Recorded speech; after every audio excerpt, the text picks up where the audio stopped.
78, live from Caesar's Palace in Las Vegas, Nevada. It's the WBC World Heavyweight Championship fight. Kenny Norton defending for the first time against Larry Holmes. And a scheduled 10-rounder between heavyweight Jimmy Young and Ossie Ocasio. This ABC Sports exclusive is brought to you by Anheuser-Busch Brewers of Budweiser, the king of beers. There's no better way to relax than with the easy taste of Budweiser. Yes, we are reporting live, as you see it, from the Sports Pavilion, Caesar's Palace, Las Vegas, Nevada. It's a sold-out house, and why not? Kenny Norton's first WBC Championship title defense against the emerging heavyweight Larry Holmes. Hello again, everyone. I'm Howard Cosell. Glad to have you with us for what I think will be an exciting night of boxing, at the very least, in terms of the Holmes-Norton fight, which appears at the outset so unpredictable, so contrasting in the styles of the fighters, in their ages, and in their respective experience. Now, let's get on with tonight's fights. The first fight will be Jimmy Young against Ossie Ocasio. You're looking at Jimmy Young right now in his dressing room. Slightly overweight, but still the clever heavyweight. And you remember Jimmy Young in past fights, but for those of you who don't, we want to take you briefly back into the recent highlights of Jimmy Young's boxing history. Let's have a look. Jimmy Young may be the cleverest boxer of all the heavyweights around. Still a young man at 29, he has grown into a full-scale heavyweight. Weighed in yesterday at 220, probably 2 or 3 pounds overweight in fact. When one looks at Jimmy Young as a fighter, one realizes that his problem is he's a defensive fighter, a counterpuncher, and that's why he's had close decisions go against him. He does not have a knockout punch. Let's look at Jimmy Young in some of his past fights. The time he came into prominence at Landover, Maryland, when he met Muhammad Ali. 9th round action. And you'll see what I mean by counterpuncher. Right there. That right. Over and Ali left. And he did that convincingly all night. Yet Ali was given the decision. Ron Lyles, the slugger, was another opponent in November of '76 in San Francisco. If Lyles can do nothing else, he can hit. But Young took instant command. Forget that. That was a slip. But the punches were the way Young worked Lyle over all afternoon. And then against George Foreman, March 17, 1977, the 12th round. Note instantly the fatigue in Foreman. Young had shown he could navigate when he was hurt terribly in the 7th round. But he came back and there knocked Foreman down in the 12th round and won the decision over George Foreman. Then there was the fight against Kenny Norton. November passed right here in Las Vegas. And this was 15th round action. And Jimmy Young thought he won the fight. It was a close decision. Right here at the end, he's working Norton over, connecting repeatedly to the head. Jimmy Young, the clever heavyweight. Clever indeed, and a frustrated man. You'll meet him up close and personal in just a few minutes during this telecast. Jimmy Young. But leaving Jimmy Young, who's he going to fight tonight? He's going to fight Ossie Ocasio. You've never heard of him either. This young man has had about 11 fights. Look at the stats on him. He's unbeaten. He is quick. He is strong, and he could surprise. And as you look at those stats, there is the record. Notice the 9 knockouts. The young man is an authentic puncher. So with the Young Ocasio fight coming up, we'll be back for you to meet Jimmy Young up close and personal, as I said, in a moment.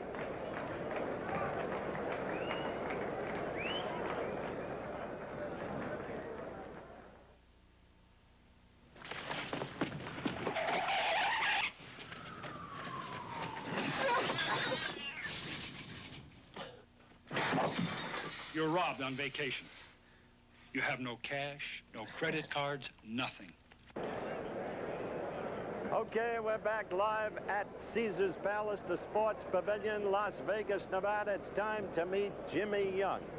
Yesterday, I had a long talk with Jimmy, who wants to know really where he stands and when he's going to get what he feels are his just desserts. Jim, it's altogether possible that you are the most qualified contender for the heavyweight title, either WBC or WBA. Yet it's clear you've become the most overlooked. You have to be bitter about this, aren't you? Yes and no. Not really, because I figure as long as I keep on working hard and winning, that my chance will come and I'll get fair decision on my fights. On April 30th, 1976 at Landover, Maryland, in the eyes of many, you decisively beat Ali, yet he got the decision. On November 5th, 1977, in an admittedly tough fight against Ken Norton, he got the decision.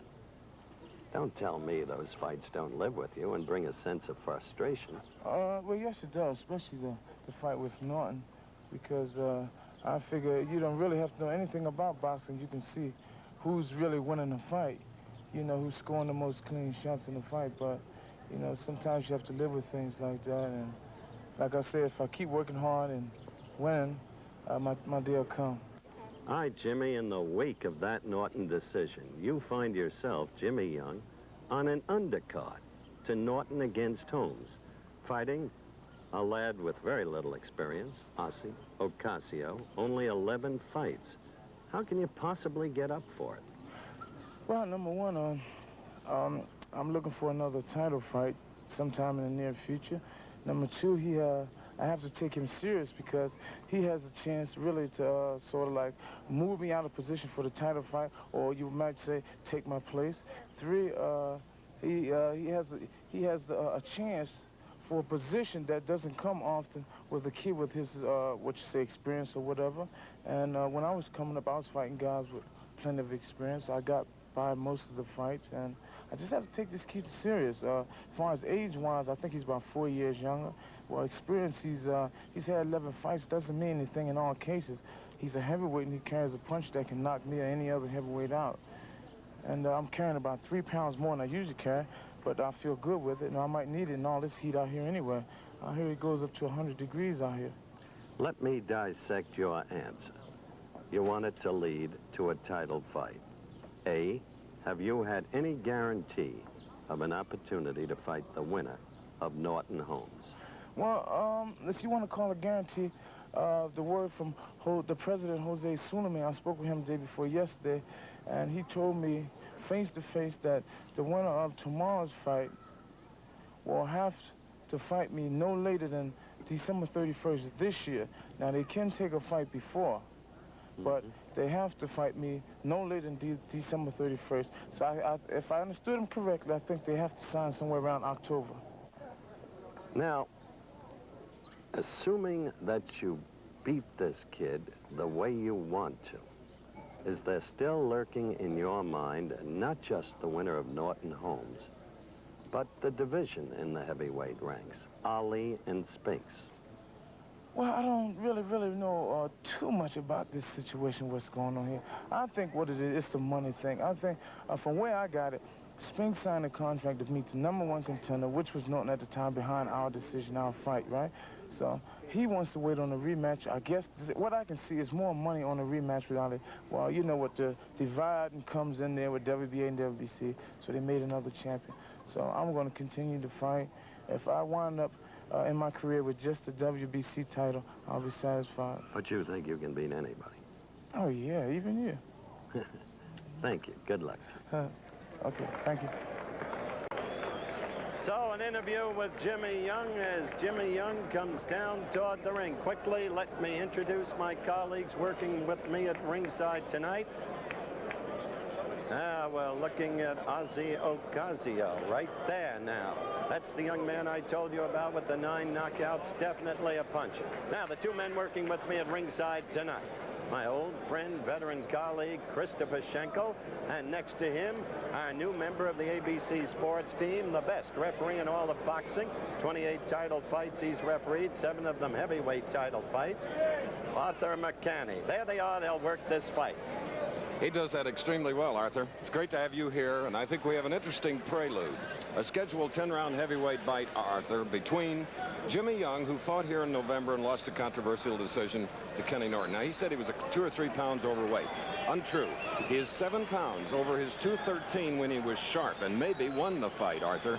So I think he's going to be a little large around the midsection. And this young kid with 11 fights, I saw him fight in Puerto Rico, long arms, and takes a lot of chances. I saw Kenny Norton this morning. I saw Young this morning in the lobby, and he looked extremely heavy to me. And he's at 220, and I think he's carrying a little too much weight for a fellow who's basically light on his feet and should be at a lighter weight. He has everything to lose, Jimmy Young, while Ocasio, at 22 years of age, weighing in at 205 pounds. Young at home, we're looking at weighed in at 220 at high noon yesterday. And the 110-degree heat that we have had here the past 2 or 3 days, well, it's taken a little out of everyone. Yeah, but, we were at poolside today ourselves, and I guess we lost a few pounds. Now, the rules here, the World Boxing Council, they parallel, of course, the rules of the Nevada Athletic Commission, Arthur. So we're working on the 10-point must system. That's right, 10-point must system. There's the 3 knockdown rule be in effect, and there's a mandatory 8 count. There will be no standing 8 count, however, Chris. And of course, you cannot be saved by the bell. And they're using 8-ounce gloves, as they will in the Norton Holmes bout coming up later on our live telecast from Caesars Palace, a capacity crowd looking on. And there's Jimmy Young, who sprung on the scene with an upset victory over Ron Lyle in 1975. There you see the tail of the tape. 29-year-old Jimmy Young, Ocasio 22. Jimmy has a 2-inch advantage in height, 15 pounds heavier. His reach, well, it says 79 inches and Ocasio 70. It was a little difficult getting the exact measurements from the Spanish-speaking Ocasio, and I doubt if he is 9 inches shorter in the reach department. Well, let's just say that. All right. Yeah, let's just say that Young has a 78-inch reach, which I think it is. He has an effective delivery, and it looks like he has a longer reach because he throws a beautiful jab, Chris. He does, and the much younger opponent, he is undefeated in 11. He is fighting in Las Vegas for the first time. Jimmy Young, this is his 3rd straight fight in this Nevada city. Now we don't get a good facial look, but he is tough. Young. Sloping shoulders, can punch. 9 knockouts. Well, that's And in the red corner, Chuck Hull with the introductions. Puerto Rico, weighing in at 205 pounds, Ossie Ocasio. 10 rounds of boxing. That was Chuck Hull, and now the referee, a native of New York, moving in to give instructions. He is Buddy Basilico, and Arthur, you know about his work. Oh, I know Buddy very well. We started out in the Golden Gloves in New York many years ago, and then Buddy decided that he wanted to come out here to retire, and he's been refereeing out here for many years, and he's a very, very fine official. He was highly regarded in New York. Well, he is the 3rd man in the ring. He makes certain that the fight is conducted according to the rules of boxing. He has no vote in the scoring in this 10-point must system. The 3 judges are Bill Kipp, Lon Tabbitt, and David Morietta. So he just conducts the fight while the 3 judges at ringside. And Arthur, I'd like your opinion. Do you feel the referee should score a fight, or should he just be in the ring to make certain that it goes properly? Well, I have a very strong attitude about scoring. I think that the referee has the best vantage point, Chris, and I do think that he should have that scoring power. As a matter of fact, I've gone to a few foreign places, and they asked me not to vote, and I refused and said I would come back home if they didn't allow me to vote. The referee is in the best vantage point. He can almost feel the blows. He's so close to the fighters, and he should have that power of scoring. All right, not looking 15 pounds lighter is Ossie Ocasio. He is shorter, but he's got a hulking frame. Powerful legs, powerful calves. We'll see how he'll set up against it, by far his stiffest opponent. His last fight was in Puerto Rico against Kevin Isaacs. Of course, this man's last fight was a 15-round loss to Ken Norton, whom you'll be seeing later. This is round 1 of a scheduled 10-round heavyweight bout. And as you noticed before, Chris, you said that he had sloping shoulders, and that's indicative of punch power. Ocasio has a slight smile on his face. I don't know why. He's absolutely defiant. In the bout we saw him. He's very cool, I'll say that. Just take a look at the midsection of Jimmy Young. He looks a little heavy to me. I wish I had it. If you just joined us, this is round one. Live coverage of the Jimmy Young Ossie Ocasio fight. Ocasio from San Juan, Puerto Rico, one of 21 children. 19 boys, 2 daughters in that family. He doesn't seem, Ocasio doesn't seem to be afraid of Young. He moves right in, and he appears to slip fairly well, too. He expects in 2 years to be a heavyweight champion of the world. He's in the white trunks. Jimmy Young, who is trying to come back and get another shot somewhere along the way. Jimmy Young appears very tall here at ringside. Buddy Basilico, the referee, told Jimmy Young to keep the punches up. Young in the black trunks. Coming up to the halfway point of round one. He picks off that jab pretty good, Ocasio did there. Young has learned the tricks very well. He holds in the back of the head and he pulls in his opponent. So Young sprung on the scene with an upset over Ron Lyle, and this is what Ocasio is hoping to do tonight. With only 11 fights, but the WBA world champion has had even less, Leon Spinks, so yeah, who knows? Right. Sometimes you can't tell by the record. It happened with Spinks and Ali, and it could happen here again tonight. Well, Buddy Basilico keeps talking to Jimmy Young. Well, he's warning him. As you can see, the way he's pulling his head in right there, and he's tying him up.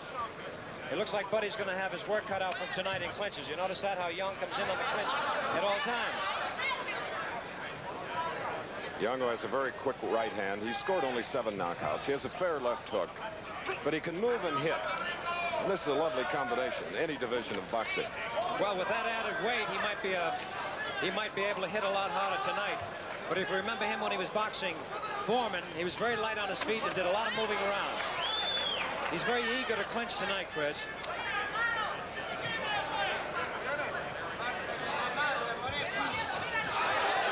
Pretty good right hand by Ocasio. And fair defensive work by Jimmy Young, snapping away. It's getting late, Walt. Best I can do, Mr. Barnes. Well, I'll let you know.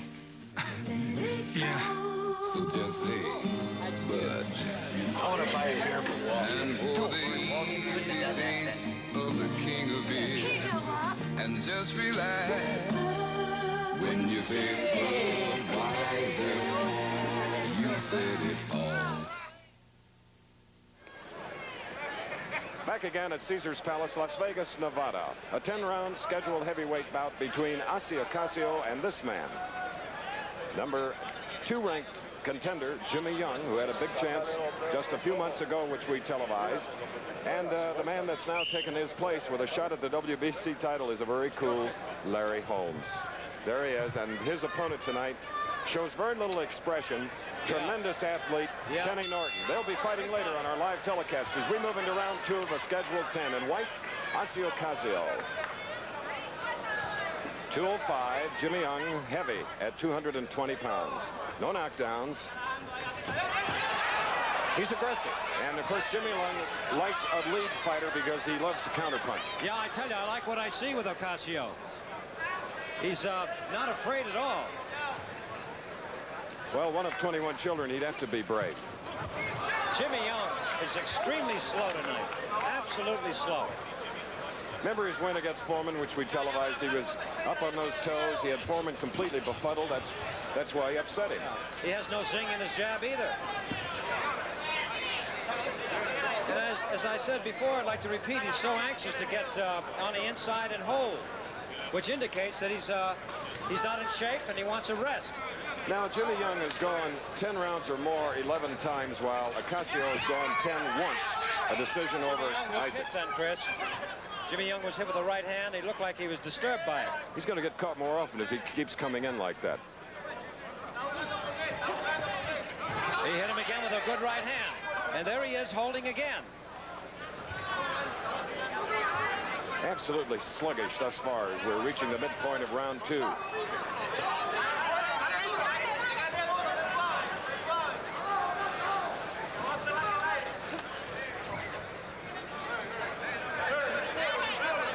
At this rate, it's going to be kind of a slow fight because of that holding. Buddy Basilico is working more in these first 2 rounds than he will in another fight in 10 rounds. Don't forget, big fight coming up, Kenny Norton and Larry Holmes for the WBC Heavyweight Championship of the world. Another thing, Chris, Osvaldo Ocasio is pushing the fight. He seems to be the aggressor. Very good right hand. He's been delivering that all night. Overhand right hand leads by Ocasio in white. Only 11 fights.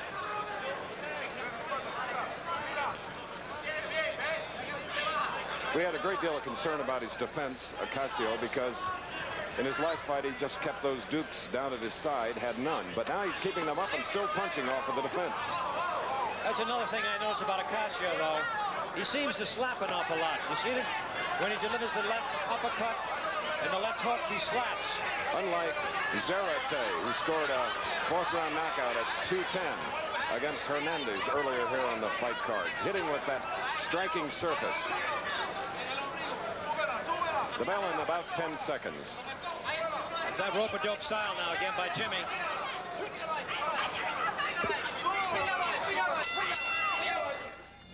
America's best-selling wagon, Ford Fairmont, for lots of reasons. Fairmont has the highest gas mileage rating of any midsize wagon.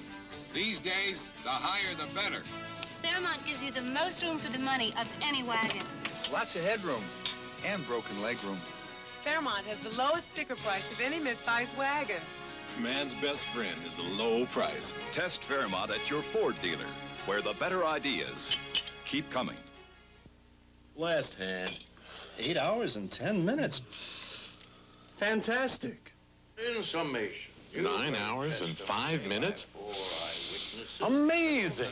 Vicks Sinex long-acting nasal spray is amazing. It can quickly have you breathing as easily as someone with no congestion problem. And then it decongests up to 10 hours. The Grand Canyon proved to be... 10 hours? Fantastic. The slideshow? No, my nasal spray. Vicks Sinex long-acting. Coming out of the right corner, Jimmy Young did not take advantage of the stool in his corner. Possibly, Arthur, he could have used the rest. Yeah, I think he should be seated. I think he's going to have a very tough fight on his hands tonight if he doesn't open up.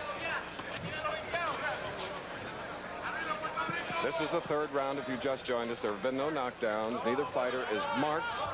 Very aggressive, and landing punches is Ocasio in white. 22 years old from San Juan, Puerto Rico. Jimmy from Philadelphia. Jimmy Young is reverting back to that rope-a-dope style and clinching, which means he doesn't want to tire quickly. He's trying to save perhaps a very powerful punch a little along the way in the fight to try to knock out Ocasio. Ocasio will not tire. We found that out in Puerto Rico in his 10-round decision over Isaacs. He's in excellent shape, Chris.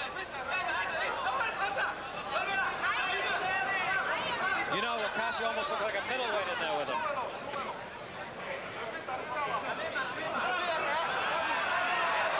Now, Young just complained of Ocasio thumbing him. Did you notice that? Yes.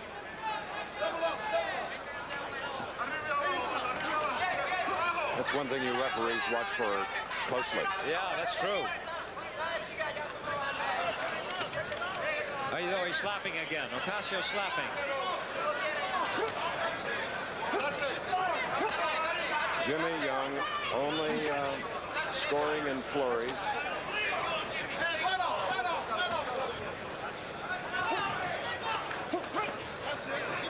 For the first time, a fine combination inside by Young in the black trunks. He has the sound effects also. Do you notice? Every time he throws a combination, he's giving it with the grunt and groan. There it is again.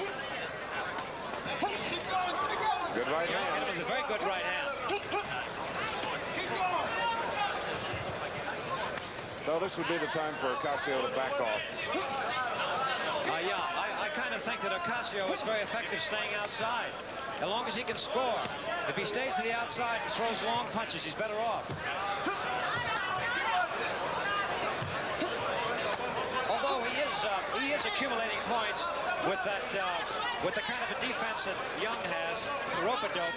Whenever the Ocasio Ocasio throws a punch, he should be scoring points according to the officials. The referee does not score the bout. WBC rules. There are 3 judges at ringside doing that. Coming up to the 10-second mark of round 3. Jimmy Young just threw a very good left hook.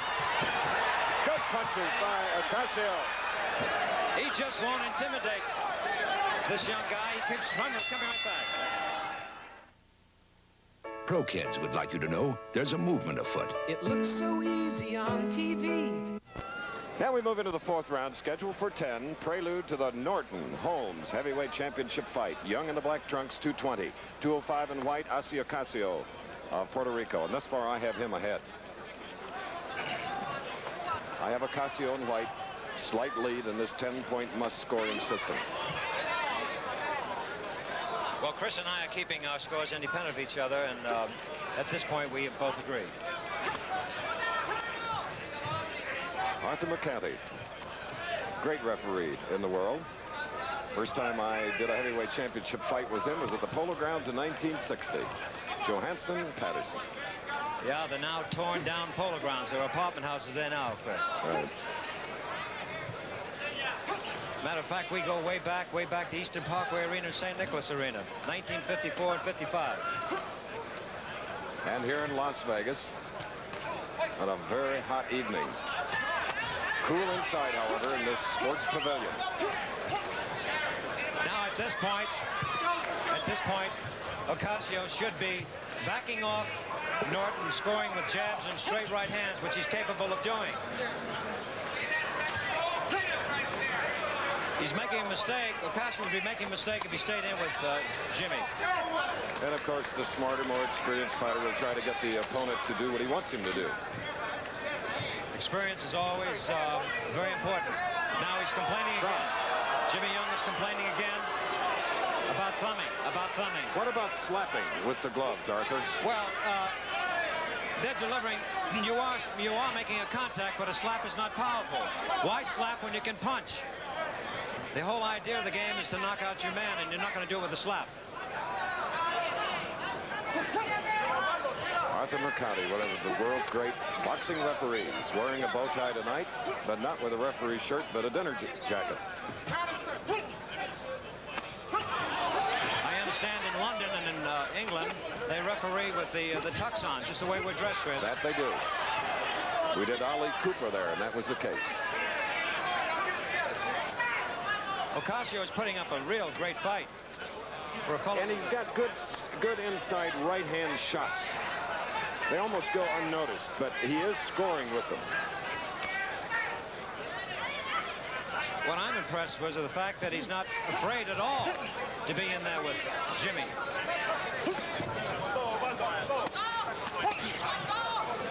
Now Ocasio ought to back up off that corner, because he's going to get hurt on the inside. Yeah, because he is the harder puncher, and a puncher needs punching room. And not only that, with all that weight going for him, he's a harder puncher. We'll be back with more after this word from our local station.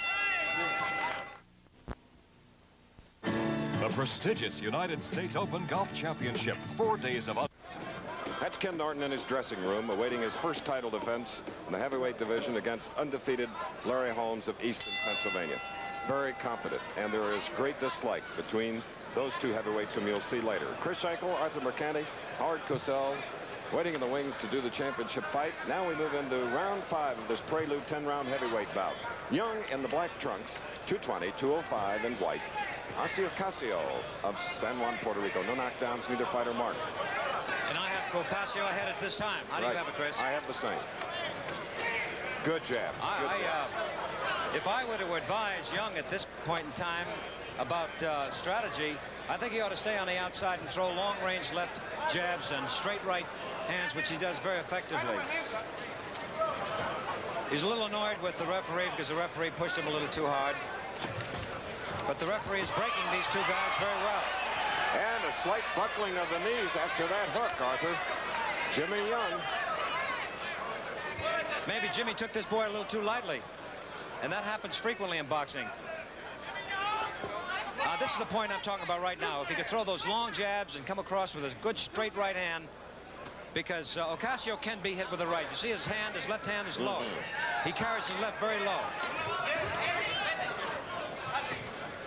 Ossie Ocasio in white, his 12th professional bout after only 4 amateur bouts, undefeated. Only the second time he's been asked to go 10 rounds. We're coming up to the halfway point of this heavyweight bout. All right, now Jimmy is starting to work pretty good on the inside. Now Ocasio's mouthpiece fell out, but it wasn't because of a blow to the head, because Jimmy now is working to the body. Now he's going to the head. Great jab. Now he's coming out with effective jabs. And that's the jab that Young has thrown in the past so effectively. There it is. He's getting more up on his toes now, moving a little better.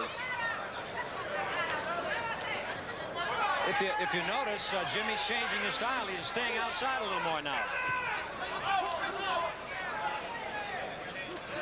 And becoming the aggressor, not backing off. Yep.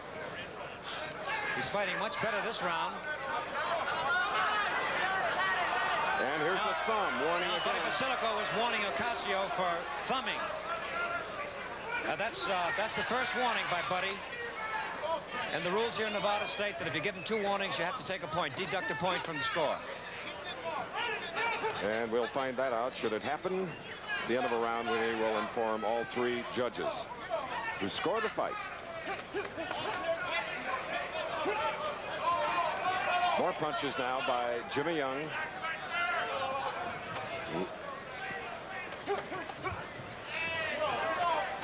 Less than 10 seconds remaining in 5. Round 5.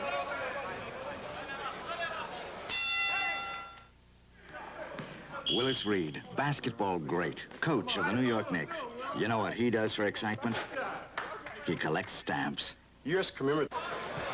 Here now is the 6th round, and you look at the face of 22-year-old Ocasio of San Juan, Puerto Rico, undefeated 11 fights, going against veteran Jimmy Young. His record of 30 bouts, 22 wins, 7 knockouts. If you just joined us, he came to life in that 5th round, jabbing, such as he's doing right now. Yeah, he's changed his style now. And this is the way he should have been fighting from round 1. He's on the outside, crisp jabs now. He's coming back to the old Jimmy Young. Not the old Jimmy Young, he's still young, but I mean his former self. Jimmy Young, who fought for the title in Landover, Maryland against Muhammad Ali. 15-rounder against Ken Norton here this past November. He's been inactive since then. Ocasio's last fight was a few weeks ago in San Juan. Ocasio has a habit. When he comes in, he kind of ducks his head. Jimmy Young could throw a right uppercut very effectively if he'd try it.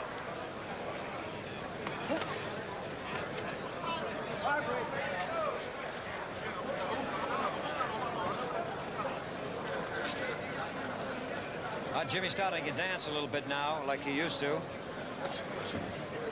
And the jab keeping his younger opponent off balance.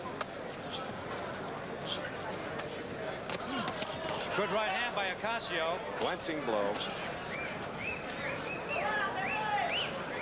He's very cool, isn't he, that Ocasio? He certainly is. Complete disdain for his opponent.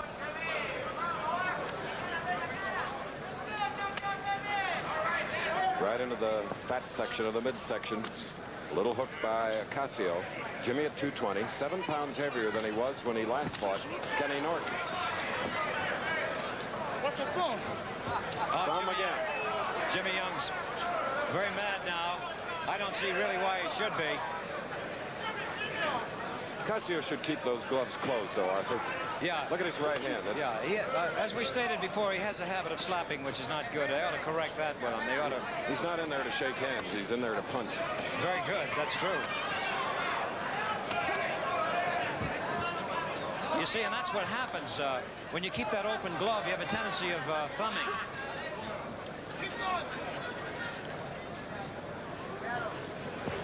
I never saw Jimmy Young look so heavy, really. He apparently hasn't been doing much road work or jumping rope. He ought to be doing more skipping rope. That'll take that weight off. I like the way Ocasio did that. He caught that left hand and went right back and counterpunched. Counterpunched right over the block. You'll hear the bell in 5 seconds.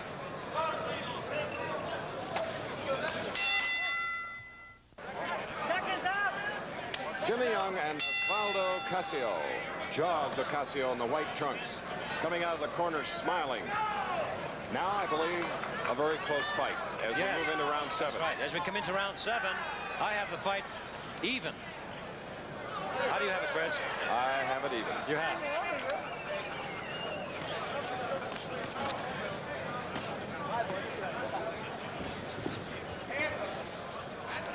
Ooh, beautiful. They're right on top of us now. That was a good right hand delivered by Ocasio.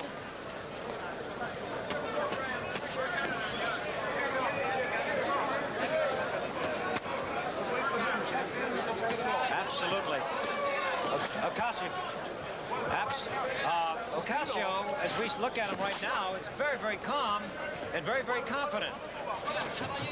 You know, in Puerto Rico, promoters figured that Young's opponent would be Kevin Isaacs. But here comes the young man in the white trunks and upsets Isaacs to gain this spot. Yeah, and he delivered a great right hand then. And Jimmy caught it flush, and there's another one. But Jimmy has a fight on his hands tonight. He probably took it very lightly. This is why he came in the way he came in.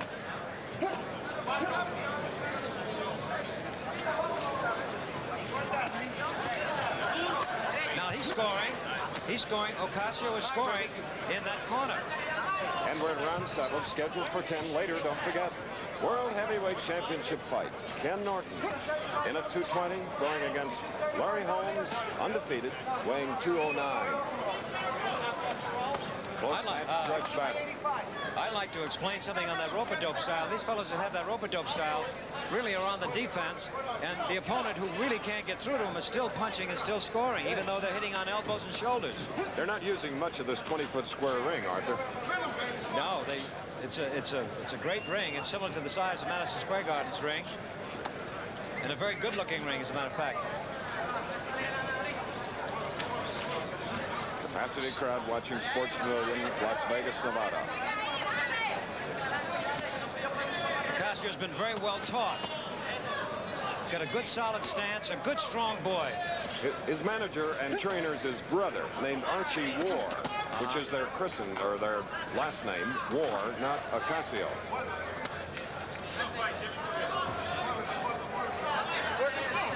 A little measuring there, which... There was nothing wrong. Now. Well, Buddy Basilica now has won Ocasio several times. Buddy has won him several times. Now we'll see if he takes the round or he's taking a point away, not a round. End of round 7 in a few seconds.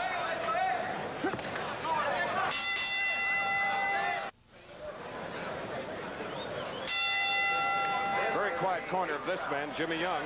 The cornerman saying very little, while in Ocasio, white trunks, his corner, he was getting all kinds of advice as we move into the 8th round of the scheduled 10-round heavyweight bout. Well, they feel that he has a very good chance, and they're trying to up him and psych him up for this fight. Referee Arthur Mercante, our colleague here at ringside, and he'll be joining Howard Cosell for the Don't Like You bout between Ken Norton and Larry Holmes. Push and shoving during the week. Oh, it should be a beauty. On paper, as close as affirmed and Alidar. Believe me. He looks like he's becoming quite serious now, Chris. Jimmy Young looks like he's quite serious.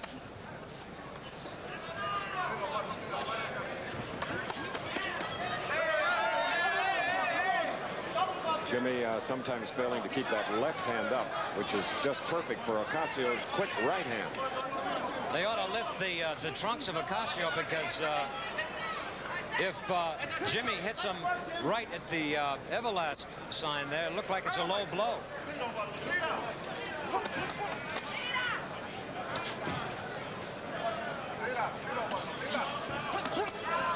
That looked a little low. And Buddy caught it. He's a very, very good referee, and he caught it. And now, what they should do is raise his trunks, and Buddy's doing that. Just great. He's a very much on the ball referee.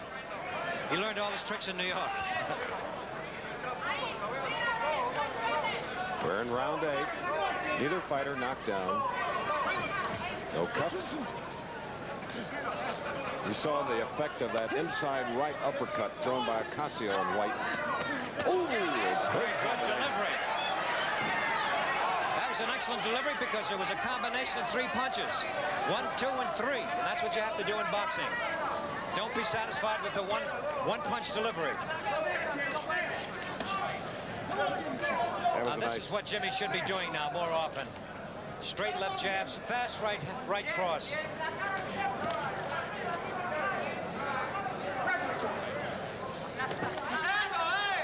All right, now Jim is starting to press him.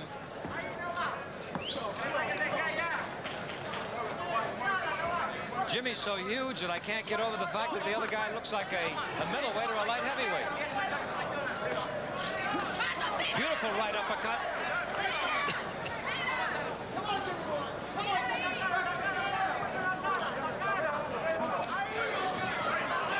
All right, now Jim continues to fight the way he's fighting now. He can pull this out. Round 8 will end soon.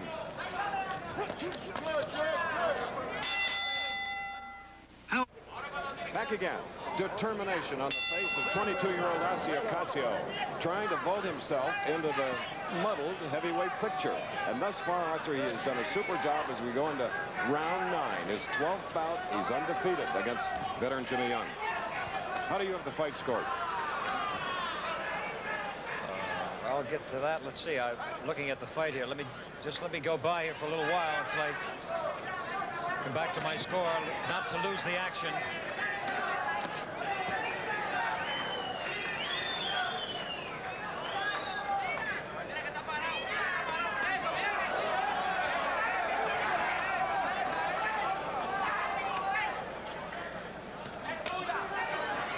Young now being beaten to the punch, and Ocasio daringly leads with a long right hand.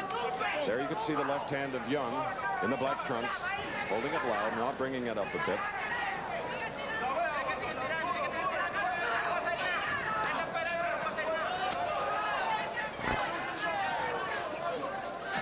Jimmy following with a right hook when he should jab and follow with a left hook.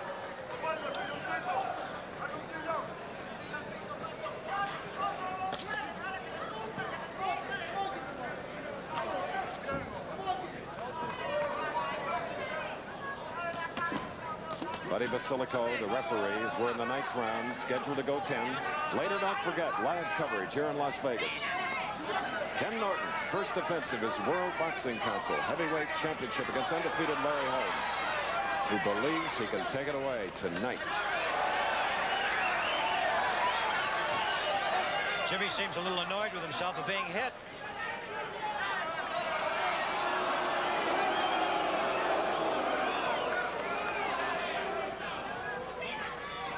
The fans definitely for the underdog here, which is often the case in this one-on-one sport. To get back to your answer before, Chris, I have it 5-3-1 now for Young. 5-3-1 even.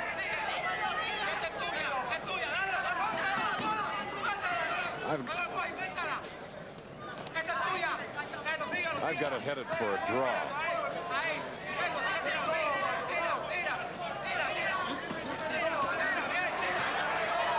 Young has a couple of draws in his career, one against Ernie Shavers in his second meeting after being KO'd by Ernie. Yes, I have to apologize for that. I have it 4-3-1. 4-3-1 at this point. So it is close.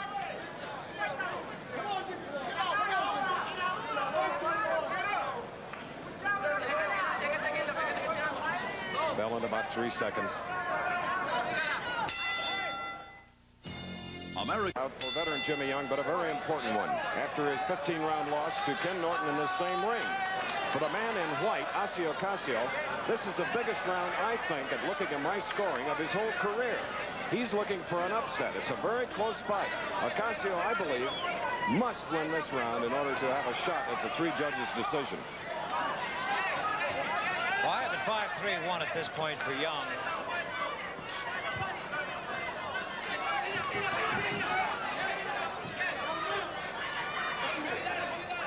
Young should have been fighting this way in the beginning, Chris, and he would have been much farther ahead. He failed to do it through the first 4 rounds.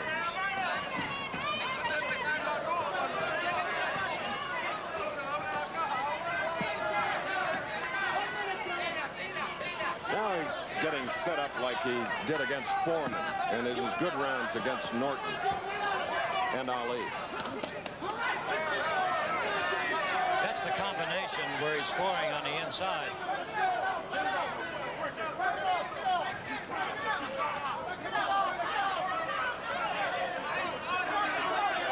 Surprising that Jimmy doesn't have the power, though. Well, we thought it would be Young tiring, but he's a little more effort here in the last round for Jimmy Young as compared to Ocasio's effort. Ocasio now is backing up. He's on the defense. Young is carrying this round. He's on the offense.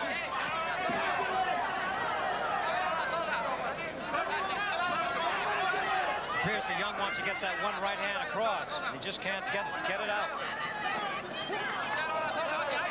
I have a feeling Ocasio's corner told him he was ahead. Cool it in the 10th round, but I think it was bad advice if that happened.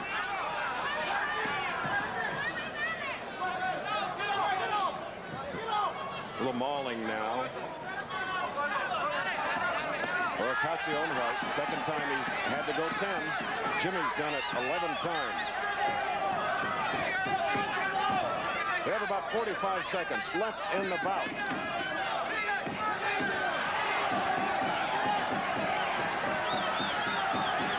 Ocasio's corner are really rooting for him now, rooting him home. This is a good round so far, however, for Young. But I think he should be throwing more punches, not dancing as much.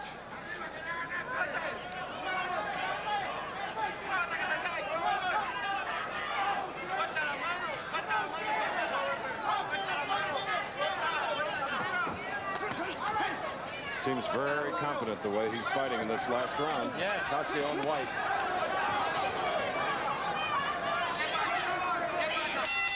There it is. That's the end of a very good fight. So all a prelude to the scheduled 15-round heavyweight championship fight coming up here in the fun city of Las Vegas, Nevada. Real grudge battle, and for Ossie Ocasio, there you see his brother, Archie War, who manages and trains him, along with John Tocco and Bill Prezant. While we go to the opposite corner and we see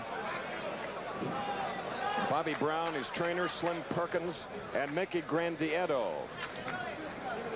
And here is Sylvester Stallone, Rocky. Rocky. Right there.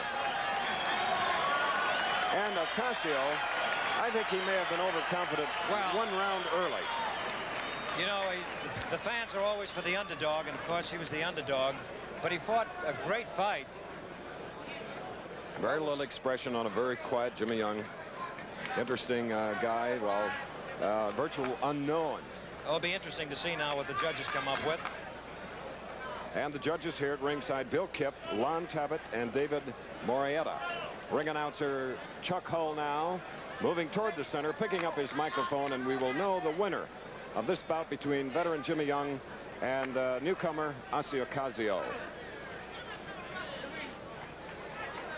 There it is. Ladies and gentlemen, we have a split decision.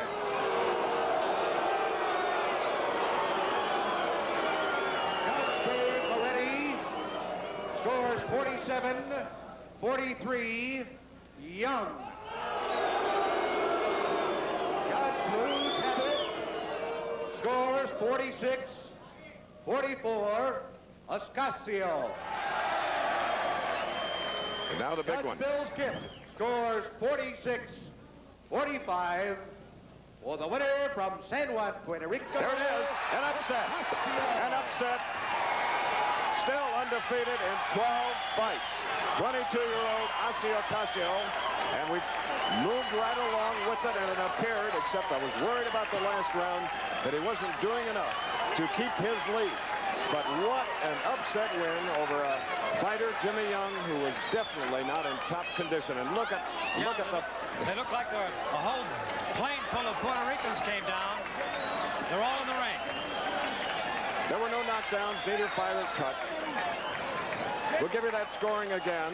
47-43 for Young. On Lou Talbot's card, 46-44 for the winner. And Bill Kipp in the split decision had it 46-45 for Ossie Ocasio, the winner. And Jimmy Young now losing his 7th bout, his 31st start since turning professional in San Diego in 1969. Ocasio, we should point out, does not speak any English. Consequently, our interview would be futile should we try. But the fans from Puerto Rico are really delighted here in Las Vegas. As here at the Sports Pavilion in Las Vegas, Nevada, we're going to pause momentarily for station identification. It'll be coming up very, very soon, and there is one of the symbols of that great country, that island. Very at the beginning, at the outset, there could be an upset.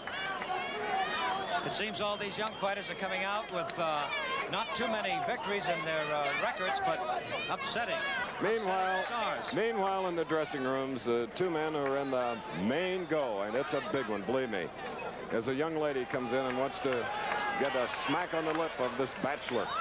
Ossie Ocasio, the split decision, the winner. And there's Ken Norton looking at the TV set, and there's a tremendous athlete. He had a great fight with Jimmy Young in November that Howard Cosell and I covered. Of course, Howard is here standing by to talk about Larry Holmes and Ken Norton for their scheduled 15-round heavyweight fight. All right. If you just joined us, a split decision upset victory by undefeated Ossie Ocasio over Jimmy Young. Station identification coming up. The WBC Heavyweight Championship title at stake. Let me fill you in on how this fight really came about and how we have a divided jurisdiction in the heavyweight ranks. Let's go back to spring of last year. Place, Madrid, Spain. Purpose, convention, World Boxing Council. They came out of that with an edict that the then champion, Muhammad Ali, would have to fight the winner of the Young Norton fight, which was held here last November 5th. Remember then? Ali was on camera with me. Ali told all of the press at ringside that, yes, indeed, he would fight the winner of the Young Norton fight. Norton won that fight, but Ali later was not disposed to fight him. So Ali made a match with Spinks. For that fight to be legitimatized, both of those two fighters, Ali and Spinks, signed statements to the WBC that the winner would fight Kenny Norton within a prescribed period of time. Okay, Ali fought Spinks February 15th. Spinks won, and they wanted a rematch. There was more money in that. Robert Arum, the promoter of the Ali-Spinks fight, also notified the WBC in writing that the winner would fight Kenny Norton within a prescribed period of time. And Robert Arum came on national television with me and said, yes, if Norton would take the $200,000 that he offered, Spinks would fight Norton. But then later, no. And so the stage was set for an Ali-Spinks rematch September 15th in New Orleans, which ABC will be carrying. But Jose Soleimán, the president of the World Boxing Council, wouldn't stand for it. He said these men agreed in writing, either one of them, to fight Norton. Having failed to do so, he proclaimed Norton the WBC champion. And in this jungle of boxing, in this garbled world of boxing, we have the WBC and the WBA, the World Boxing Association, constantly vying for preeminence. And which one of them, if either does, has it, God only knows. Anyway, that is the backdrop to this WBC title fight tonight. Now, quickly, let's get to the champion, Kenny Norton. He's familiar, I think, to most of you, but briefly, the highlights of his boxing history. This is Kenny Norton, the heavyweight Ali doesn't want to fight, the heavyweight Spinks doesn't want to fight, but the WBC champion of the world. He weighed in at 220 today, but forget that, not too heavy for him. Weighed 224 when he demolished Wayne Bobbitt in 58 seconds of the first round. Yes, he's 140, lost only 4, an authentic knockout puncher with 32 KOs and a devastating overhand right. Let's look at Kenny Norton in past action. The day came into national prominence in San Diego. This was the 12th and final round. The day Ali suffered the broken jaw. Later, Ali said it was a message from God. But that overhand right, which you just saw earlier, was what killed off Ali. Norton won on a split decision. Second time around in Los Angeles, a different story. Ali's best fight of the three against Norton, as you just saw there, connecting convincingly with lefts and rights in combination of Norton's head. Norton dropped the decision unanimously to Muhammad Ali. After that, it was another setback. Down to Caracas, Venezuela, against then heavyweight champion George Foreman. A disaster for Kenny Norton. This was the second round, and that was George Foreman putting Norton away. Norton never really knew what happened to him that night. Later said he was in no way ready for that fight. But he was certainly ready for September 28, 1976 at Yankee Stadium in New York. Going into this, the 15th and final round, Norton's corner had told him he already had the fight won. So Kenny, by his own admission, led up. Arthur McCanny, the third man in the ring. McCanny's vote decisive. McCanny said this was the decisive round. And Ali won a unanimous decision. Then against Jimmy Young in Las Vegas last November. A great tactical fight for Norton, working to the Jimmy Young belly again and again and again. Norton won a close, hard-fought decision over Jimmy Young. Kenny Norton. And so the story of Kenny Norton. What about Larry Holmes? Not the best-known story in the world. Let's quickly capsulize it for you with a quick look at Holmes. Based upon his victory over Ernie Shavers, Larry Holmes could be called the emerging heavyweight. Only 28. He's been around a long time nonetheless. Comes from Easton, Pennsylvania. Thus the label, the Easton Assassin. I said he's been around a long time. He's been boxing since '71. He's had 27 victories professionally, no defeats. The KO figure is misleading. He is not truly a knockout puncher. But let's look at him in past action. 26 of his pro opponents were undistinguished, but Dwayne Bobbick in the West Point Munich Olympic final trials was indeed distinguished at that time. And watch what he does to Larry Holmes. First round action, made short shrifter. It did not go a second round. Some then labeled Holmes a quitter. But after the 26 pro victories against an undistinguished opponent, the graphic you saw stated it all. Holmes against Shavers, March 25, 1978, Las Vegas, Nevada, 12th and final round. And Shavers clearly weary. All day, Holmes had been moving like that, steady, left and right, and steady with that stinging jab, not flicking but stinging, against the very man who had caused so much damage to Muhammad Ali, who had given Ali a very close encounter indeed. But now, Shavers couldn't handle Larry Holmes. No matter what Shavers was against Holmes, maybe he was a finished fighter. Some have said and written that. But Holmes fought the perfect fight, and maybe Holmes made Shavers a finished fighter. Look at him now, cleaning up on Ernie Shavers. The fight about to end and Shavers about to go. That was it, perhaps, for the whole Ernie Shavers career. Holmes, almost a shutout winner. Larry Holmes, the emerging heavyweight.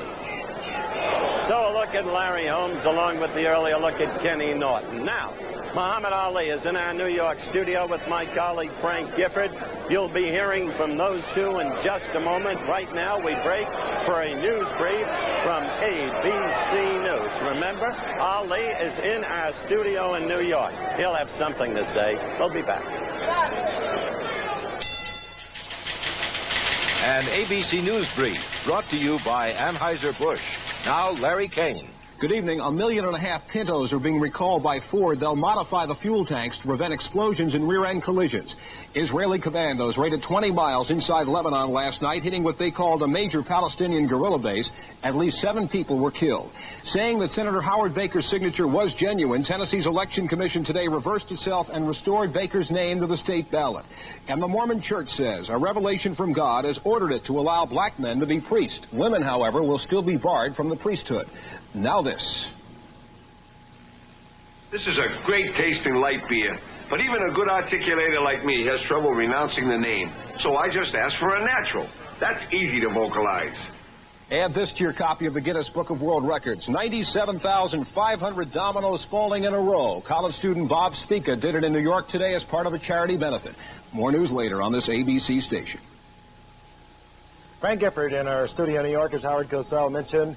Muhammad Ali is here in the studio with us. Last night he was given the accolade as Athlete of the Decade at an American Cancer Society dinner here in New York. Congratulations on that, Ali.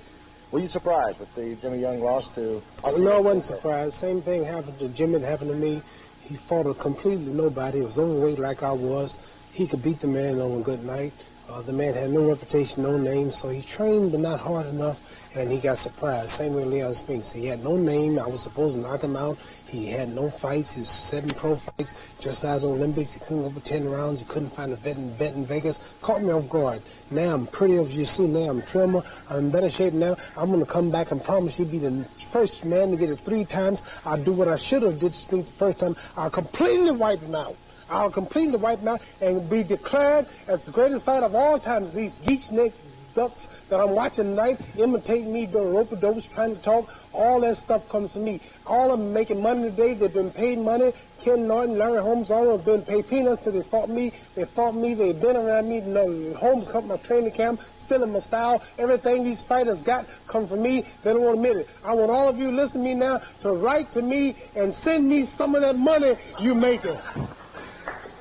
All because of me. The whole game's alive. Look how ugly they were. Notice Norton and Young. Look at my face, my skin, my hair. I'm the savior, the resurrector of the fight game. And all of them owe it to me. The reason they're on TV day, the reason they're getting paid Monday, the whole thing. And Leon Spinks is terrible. This is terrible. That's rather a capsule answer. We got to get that man out of the way. Wherever you're, boy, get in condition, because I'm going to come back and show the whole world that I'll be the first man to get it 3 times. 3. Can you count? Where's the camera? 3. The greatest of all time. Muhammad, let's go back to Spinks. You saw Jimmy Young tonight. You said it yourself. He had taken Ocasio lightly. You did that with Spinks. What did you weigh then? I weighed 224.5. By fight time, I weighed 227.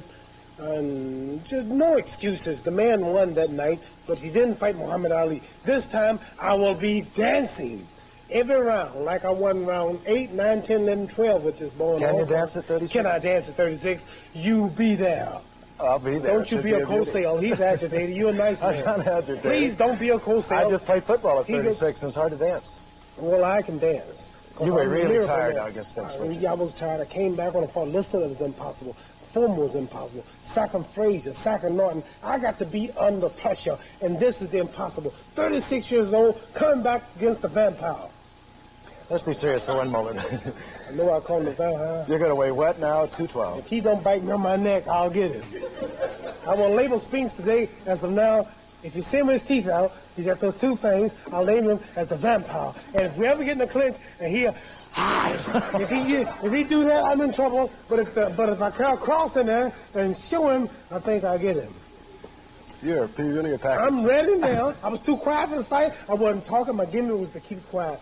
But my spirit was low. I'm talking. Tell everybody tonight, Muhammad Ali is talking. I'm going to return. I'm getting sick and tired of all these ducks running around here making all this money, talking about me, talking about me like they're ugly, they're intelligent, and they really shouldn't represent the colored folks.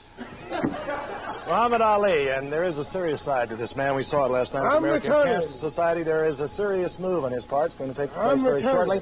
We're going to go back out to Las Vegas. We are getting ready for the Larry Holmes. I'm coming. Ken Norton fight. We'll be back with more Muhammad Ali. I shall return. Right after this. I shall return. I shall return. Back in New York, Muhammad, we'd like for you to stay with us and watch the Ken Norton Larry Holmes fight. We'd like to get another word with you, but right now, let's go back out to Las Vegas. Calling him a champ. He ain't nothing. He's a paper champ. I'm the champ. Champ. Norton champ. Okay, we're back in Las Vegas, Nevada, live after that running commentary by Muhammad Ali, only a vestige of what once he was. Let's get back to Kenny Norton, who in a matter of minutes will be fighting Larry Holmes right here. Kenny, as you know, is a good and veteran fighter. You've seen just now, briefly, his boxing history highlights. So it's time to meet him personally, his present mood, how he feels about himself, and how he feels about the fight. So let's meet Kenny Norton as we talked yesterday together at poolside. I am being told that we're not quite ready yet to show you that interview. You can hear the crowd roaring behind me as we have a preliminary bout. And instead of showing you Kenny Norton right now in that interview, we will switch our plan for just a moment. The crowd still on its feet. We'll be back after this break. Here at Caesars Palace, Las Vegas, live. I told you we'd be showing you our talk of yesterday with Kenny Norton, so without delay, let's get to it right now. It took place at poolside, and Kenny was in a relaxed mood, always a gentleman, and willing to talk about all relevant things. Watch. The temperature is 110 degrees here at poolside at Caesars Palace in Las Vegas, Nevada. But so far, it hasn't laid a glove on Kenny Norton. And his hope is that Larry Holmes won't either. Question number one for you, Kenny. How are you going to fight this fight against Holmes? Well, basically, Holmes is a fluid boxer. He moves from side to side. He has good movement around the ring. He has a very good jab. So what I'm going to have to do, I think, is apply a lot of pressure and try to nullify his jab with my jab. His is a little faster than mine, but I think that I have more impact when mine hits. He is undoubtedly concerned about your vaunted overhand right, so he'll probably be moving right to escape it. Wouldn't that render him vulnerable to the left hook, which has been all but forgotten? Hopefully so, yes. At one time, however, they said all I had was a left hook. Another time, all I had was a right uppercut. Now all I have is the overhand right. So you put all those together, hey, I think I have a pretty good arsenal going for me. Now, when you say you're going to have to apply the pressure to him, it is a fact that you lag your right foot, always have. And it is a fact that you can be hit, though Ali had trouble in that regard. How will you go after him to cut off his movement, to put the pressure on him? Cutting off the ring? Basically, yes. I'm going to try to cut the ring in half. I feel he stated that he throws, 85 to 100 punches during a fight, right? If I can make the man throw 150 punches every round during the fight, then I've accomplished what I want to accomplish. He's going to burn up more energy and do more than he wants to do, which is going to be advantageous to me. There's another thing that you must figure you have going for you. Holmes is not a knockout puncher. That's true. He's tried to emulate Ali quite a bit, and so basically he moves a lot. And if you're not set and you don't have your power behind you and your weight behind your punches, you can't really hurt that many people. I feel that he's over 200 pounds, and any man over 200 pounds can't hurt you if they hit you right. But if he's moving constantly, it's going to nullify his chances of hurting me ever during this fight. Now, you mentioned Ali and Holmes trying to emulate him. It is a fact that Holmes has expressed contempt for you. It is a fact that last Tuesday, you and he were in a pushing contest. Do you have it within you to hate Holmes? I don't know if we would call it hate, but I can say that I dislike the man intensely. The way I've been raised, hate is kind of something that's not in my vocabulary, not in my repertoire. But I would have to say that I dislike him intensely, very intensely. And to me, he's just basically a cheap imitation of Ali. And when you look at it bluntly, he's just a little old pinhead. That's rather outspoken, Kenneth. Rather outspoken. Ali still lurk in your mind? You still dream of getting at him? I'm hoping that after he defeats Spinks, that we will fight again. I doubt if we will. I think he's going to win and then retire, but I'm hoping that we will fight again. If that happens, then we can settle this two-champion thing, where there won't be WBA champion and a WBC champion. There won't be one champion, which there should be. But deep inside, you know it's an illusion. You know he's not going to fight you again. Well, he's basically, yes, because he said that he wanted $12 million for us to fight again. And I don't think there's any promoter around that can get $12 million for him. Plus, I'm going to ask for about the same thing. So that's one way of passing himself out of the bracket. Holmes said you will fall. What do you say? I'm saying he'll have to prove it to me. I'll be right there. Will he fall? If I can catch him, yes. If I get a good shot upside his big head, he's going. Kenny, still another question. Your age listed as 32, some say, and you know it, that you're 34, maybe even 35. And your condition in this heat, how is it? Well, first of all, age is a state of mind. So I'll say I'm 32, going on 33. I'll be 33 on August the 9th. As far as the conditioning goes, I feel I'm in very good condition. For the last fight I had with Jimmy Young, I went on this crazy diet of no meat.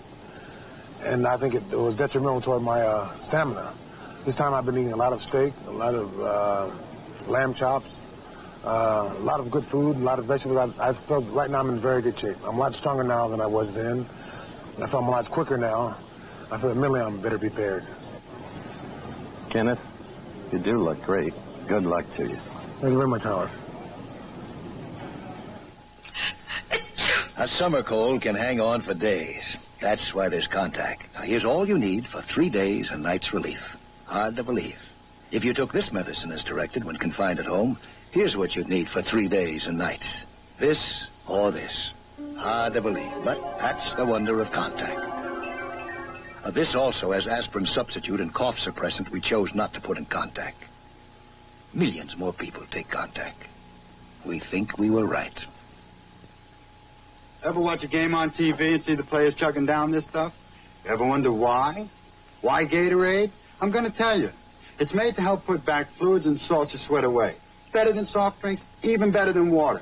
It gives your body what it's thirsty for. Look, there's only one reason why professional jocks drink this stuff. The same reason you should. 'Cause it works. Gatorade Thirst Quencher. What more could a body ask for?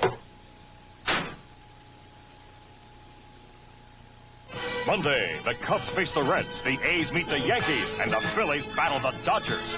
The search is on tonight for a 9-year-old boy who was kidnapped on his way to school in Detroit this morning. Diane? And people start flying at night to save money. Those stories tonight at 11. This summer, you can fly. United we fly. With the airline that gives you up to 50% off to more of this great land than anyone. In the sky, 50,000 strong, we're gonna see us satisfied. With up to 50% off, United can make this summer your brightest yet. We built the largest airline in the free world around you.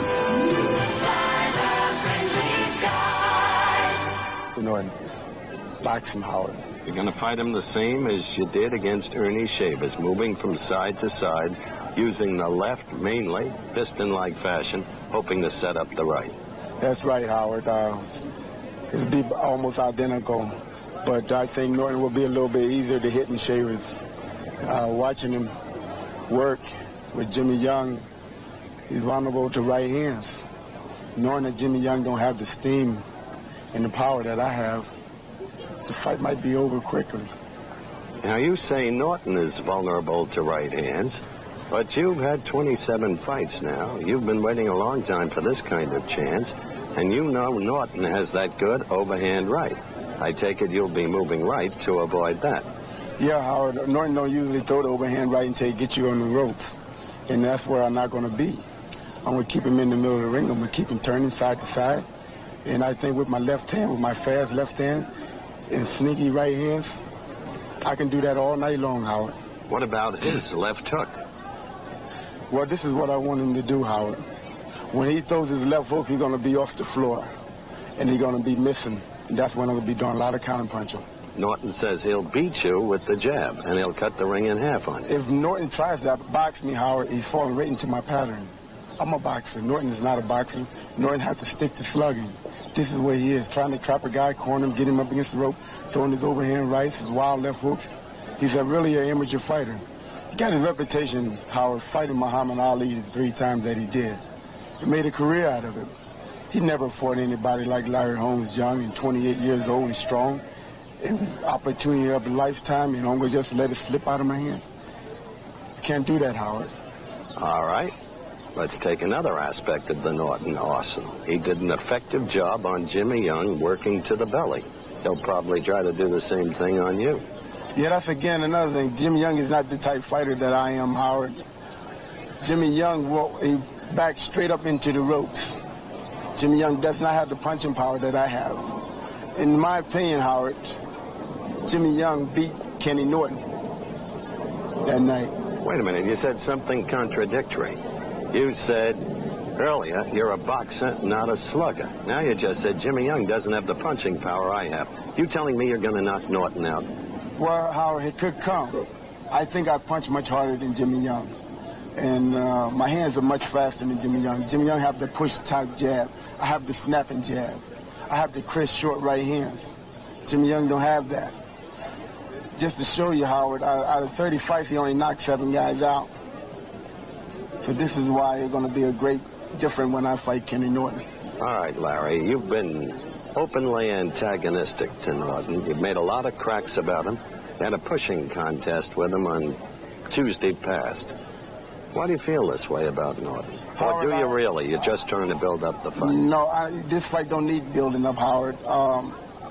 I don't hate Norton. I don't hate anyone. I can't hate somebody that I don't know anything about or know. It's just the thing that Howard, he don't know me. He been misguided and misled by people like Bob Goodman, telling this guy I say certain things about him in which is not true. Norton started with me back in Manila, which I overlooked it. He belittles me as a man, which I overlook. But when somebody keeps constantly telling me that I'm ignorant, I cannot overlook. And I would have never pushed Norton back if he wouldn't have never come into my face. So the only thing I have to do is get the man out of my face and show this man I'm just as much as man or more man than he is. You're looking forward to perhaps Ali or Spinks in the distance? Well, first thing, Howard, that's Kenny Norton. Always take everything right after whatever I have. Now, Ken Norton is first. Sure, I would like to get the whole championship back together for just the one, because when I beat Kenny Norton, I want to be the heavyweight champion of the whole world, not sharing the title with anyone. Therefore, my concentration right now is only on Kenny Norton. Good luck, sir. Thank you, Howard. I know I can use that. I always can use luck. Larry Holmes and Muhammad, if you're in the studio, he called you an old man. Now be sure to watch Sunday night for a very special program entitled 1968, A Crack in Time.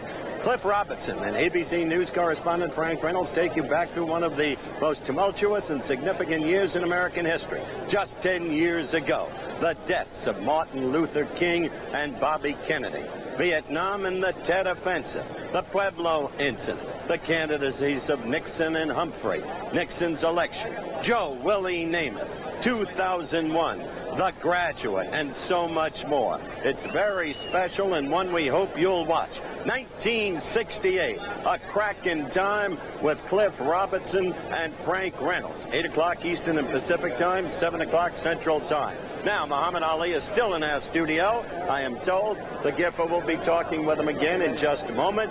We'll be back with more fight action after this ABC News Brief. Remember, Ali still there to talk back. In New York City, Howard Cosell told you that Muhammad Ali is with us. Indeed, he is. I said earlier there is a serious side to this man. I saw it last night when he accepted the award for the Athlete of the Decade at the American Cancer Society dinner here in New York. He spoke on a trip coming up very shortly to Russia. Muhammad Ali, that must be a great trip. That must be a highlight in your life. This is, I think, the first time an American sportsman has been honored such. We're going to Moscow for about 12 days as a guest of Brezhnev himself. And we are to speak to that Congress, whatever you call it, and have dinner with the leader, and also probably box and challenge a few amateurs that they don't turn professional. And we're going to about 4 different cities in Russia. You will be speaking to the Pavilion itself. That's right, the Pavilion. Aren't you concerned about maybe being drugged into political things? Well, I'm really conscious of that. I understand Mr. Carter, and they're having a few hot words, and I don't want to start no bombs to flying, and I don't want to get caught over and can't get home. So I'll rather just stay on things like sports or whatever. I have nothing to say that can get me in trouble. There are here, because I must return. Well, maybe we can get you in trouble. Of course, we're going to be covering your trip on Wide World of Sports. You'll see it June the 24th. If you want to take that trip in with Muhammad, because he is a trip altogether. Larry Holmes, Kenny Norton, coming up. I just saw Larry Holmes talking. Did you know, the people don't know, so I'm going to tell them, boxers never did talk until I started. You couldn't get them to say, everybody's talking. Everybody's doing interviews. All of the stuff been stolen from me. Rope-a-doping and adding new things to the game and all. But I think about this fight, I think Holmes will win the fight because he's 10 years younger, so he's determined, he's hungry, and he's got nothing to lose. And I think Norton is a little too old. He's 32. But probably, if that is so, I can get by at 36 because I'm extra great. But for Tim, 32 is old. And I predict that We'll see if I'm right. I predict this boy, Larry Holmes, will upset him, probably on a split decision. Might be close. Let's ask you a question, Ali. You are 36 years old. We know as athletes that is an age when things begin to tire. It's hard to come back. But don't look like it. Look at me. Would you continue fighting after this big fight? Well, we're not going to make a statement because I retired twice. I'm retired the next day. It destroys your credibility to keep saying things and don't do it. I just worry about Spinks now. I'm not saying who I'm going to fight next. I'm not saying I'm going to retire, not retire. Let me get Spinks first and then make a statement. I don't want to. That would be another first, though. The first time a champion has ever won heavyweight crown. Three times. And now Floyd Patterson won it twice. Johansson beat, he just got it next year.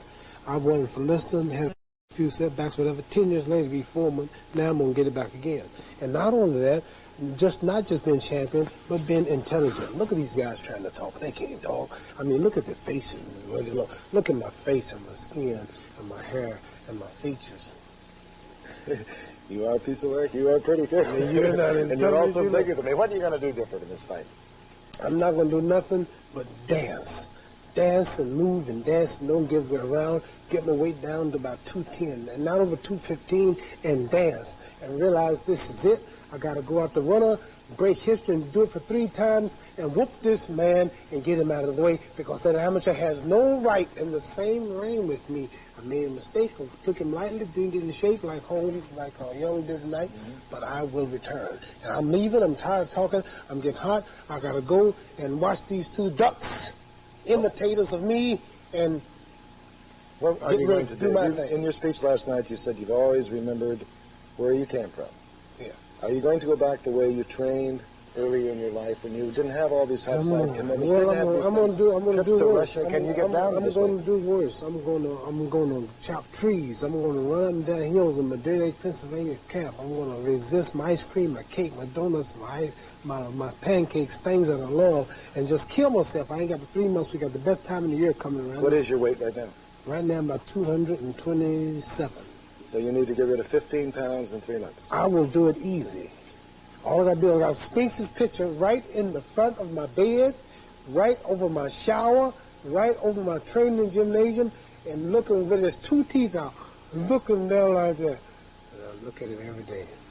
I cannot let that man win me because he is too ugly to represent the crown. The champion of the world should be intelligent, tall. Look at me and you look at the camera. And this would be my show if I had the right connection and complexion to get the protection. It's your show anyway. You've already taken it over. Thank you, there, Frank. I'm going now, but I'm kind of sure. One more question I could ask.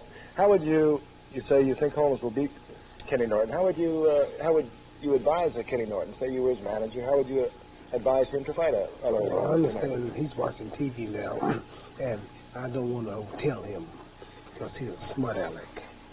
Now I'm cocky because I'm a cocky guy. I'm boastful and I'm conceited acting because it makes money. And people know I'm not like that, but he really is. He walks around with his muscles out in his shirt and talking all big and bad, and so I don't want him to hear no advice on how he can win. I don't know who's going to win. I'm not. Well, can you give Larry Holmes some advice how to fight Kenny Norton? He knows. He's watching also. He imitates me always. Just keep imitating me, boy.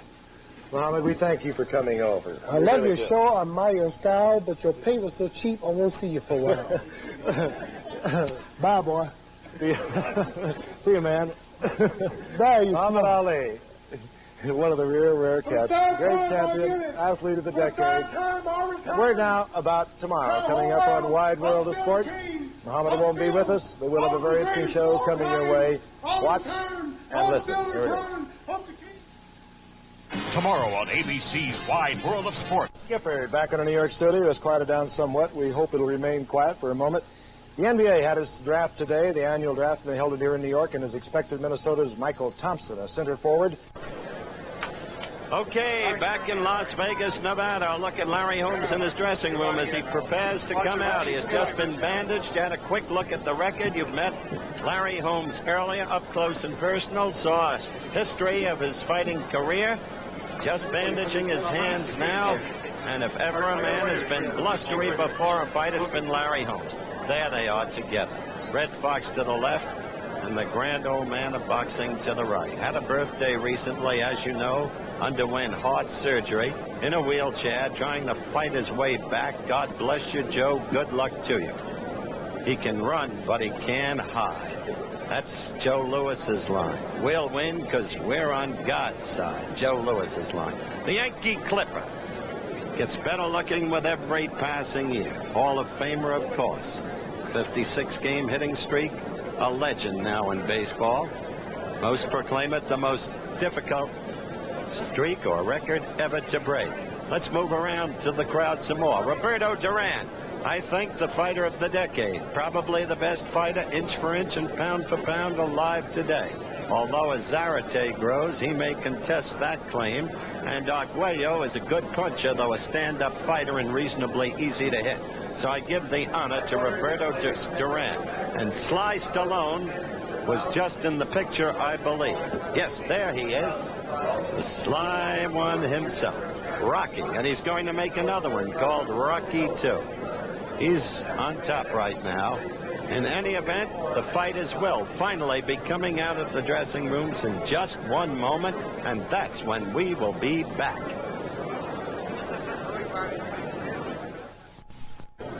Well, there's an old familiar friend, Tommy Bosley, the father of Ronnie Howard in Happy Days. And remember him in Fiorello as the mayor on the Broadway stage? I trust that some of you do. Superb performer. There are more than that around here. Let's pan over, if we can, Chet, to Chevy Chase. When I say Chet, I refer to our illustrious director, Chet 40. And let's be plain, cold, honest about this. We are filling. What's holding the fighters up, I don't know, but I'm not going to lie to a single one of you. I'm glad to see you, Chevy, but I wish the fighters would be brought out of the dressing room. We're back to Larry Holmes. And hopefully, Holmes will be coming out. I am advised that it's not Norton who's holding this up, but Larry Holmes. Norton has been ready for 5 to 10 minutes, and this could be a ploy by Holmes in his whole psychological attack on Norton before this bout has ever taken place. That's Rich Giacchetti covering Holmes's face now. Rich Giacchetti, the manager of record of Larry Holmes. I state that measurably, the manager of record. I went to Johnny Mag, the Nevada State Boxing Commissioner, because of repeated rumors that the promoter, Don King, really owned Larry Holmes. He said there hasn't been a shred of evidence of that. We've got documented evidence that Giacchetti is the manager of Larry Holmes, and the promoter is not involved. Just for the sake of full disclosure. Now, Holmes approaches the ring. And as he comes down, surrounded by his entourage, the gentleman to his right is an old friend of Robert Goulet's. This is Las Vegas, Nevada, and showbiz names are always present. Into the ring comes Larry Holmes. It's a 20-foot ring. You know from the young loss to Ocasio, the stunning upset, you know that the points are scored here on a 10-point must system. The bout is judged by 3 judges at ringside. The referee controls the bout, has no voice in the scoring. The 3 knockdown rule is waived. This is a championship fight. No saving by the bell except the 15th round, should it go that far when the fight ends. And on his way to the ring now is the ring-wise veteran, Kenny Norton. Kenny Norton being preceded by his group. Kenny Norton, always the perfect gentleman, written about as the victim in a column not too long ago by the gifted writer Peter Mars in the New York Times. The victim because Norton and Ali, Ali and Spinks, you wait long enough, you can even get thick of tongue. Ali and Spinks both refused to fight him, and he deserved the chance. So he's been called a victim, and I think justifiably so. Heard the 2 fighters talk about their potential strategies. Kenny wanting to cut the ring in half on Holmes. Kenny will also do undoubtedly what he did in the Jimmy Young fight. Go to the stomach if and when he can. Go to the stomach, he says, and the hands fall. And so you will get to the head more easily. But he's most effective in point of fact on the ropes. And Holmes says he's never going to be on the ropes. He'll be in ring center. So we'll watch closely as this fight takes place to see how the respective strategies work out. It's so hard to predict this fight. Everybody in Las Vegas has been marking it as a pick'em fight. Why? Because you don't know how good Holmes really is. You don't know, having fought 26 undistinguished opponents, if he's as good as he looked against Shavers or whether or not Shavers was over the hill. I made that point earlier in the telecast. At the same time, you don't know how much Norton has lost through 7 months of inactivity. There's Larry Holmes. We'll be back in a minute. The most important event in recent history. What if it never really happened? We found out 2 months ago it won't work. You guys would all be dead in 3 weeks. What if man's greatest technological achievement was a multi-billion-dollar fraud? Something's wrong, something big. They know I'm onto it and they try to kill me. This is Capricorn 1. All we've got to do is get to any city, any place there are people. The only way that truth can come out is if they live long enough to tell it.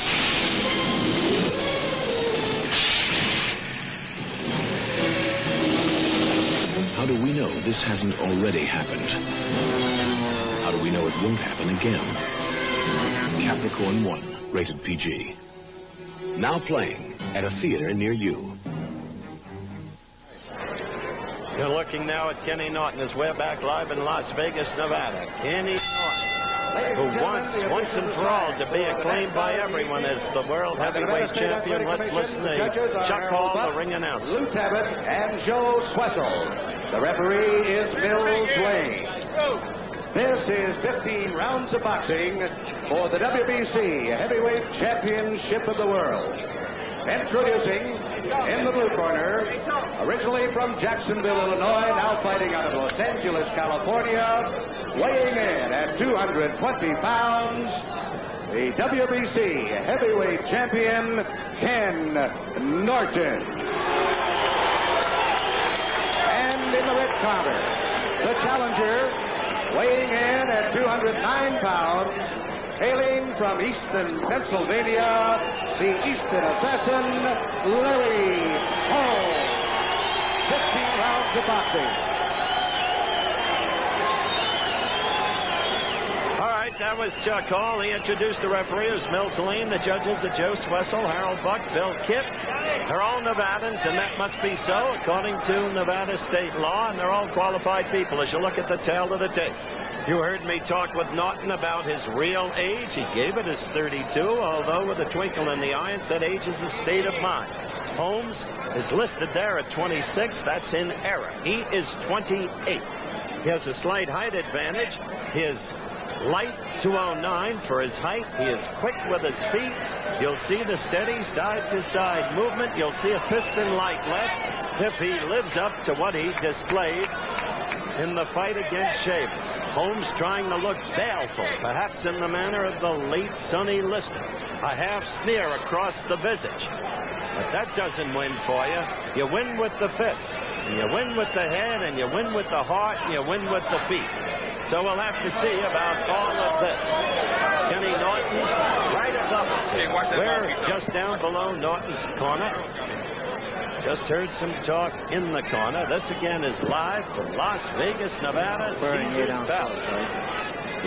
And we've done some big fights here indeed. Two facing one another, and Holmes already making aggressive moves. I think we've really had quite enough of this. Let the fighting take place in the ring. Bill Slayton is Kenny Norton's trainer. Voted Trainer of the Year by the Boxing Writers. A very able man at his job. That's Rich Giacchetti right there talking to Larry Holmes. Freddie Brown's also in the corner, but not the man who did so much for Larry Holmes in the fight against Shavers. That would be Ray Arcel. Now the fight's underway.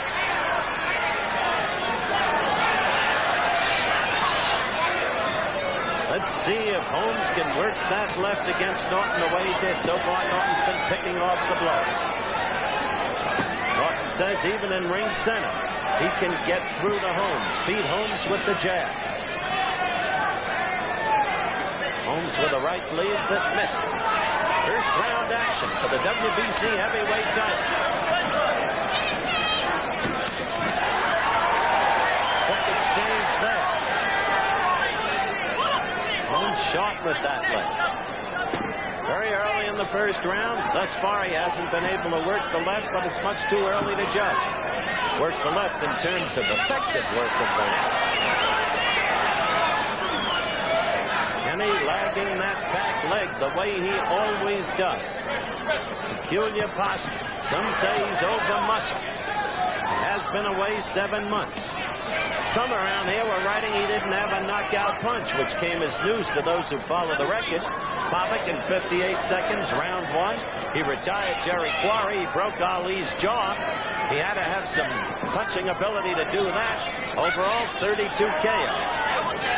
He's got a good overhand right. We haven't seen the left hook recently. Does kind of loop his punches. It's hard from the throat, punches straight. Too late to change him. Some have tried.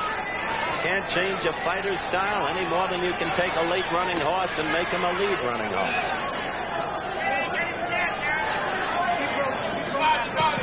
Arthur McCanny with me at ringside. An observation, Arthur? Yes, I kind of, something seems very strange with Larry Holmes' right eye, the way he's squinting it. Does that appear to you?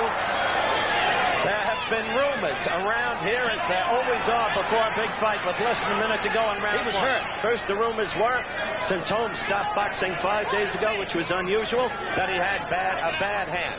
I checked that out, and I decided that it was a ploy.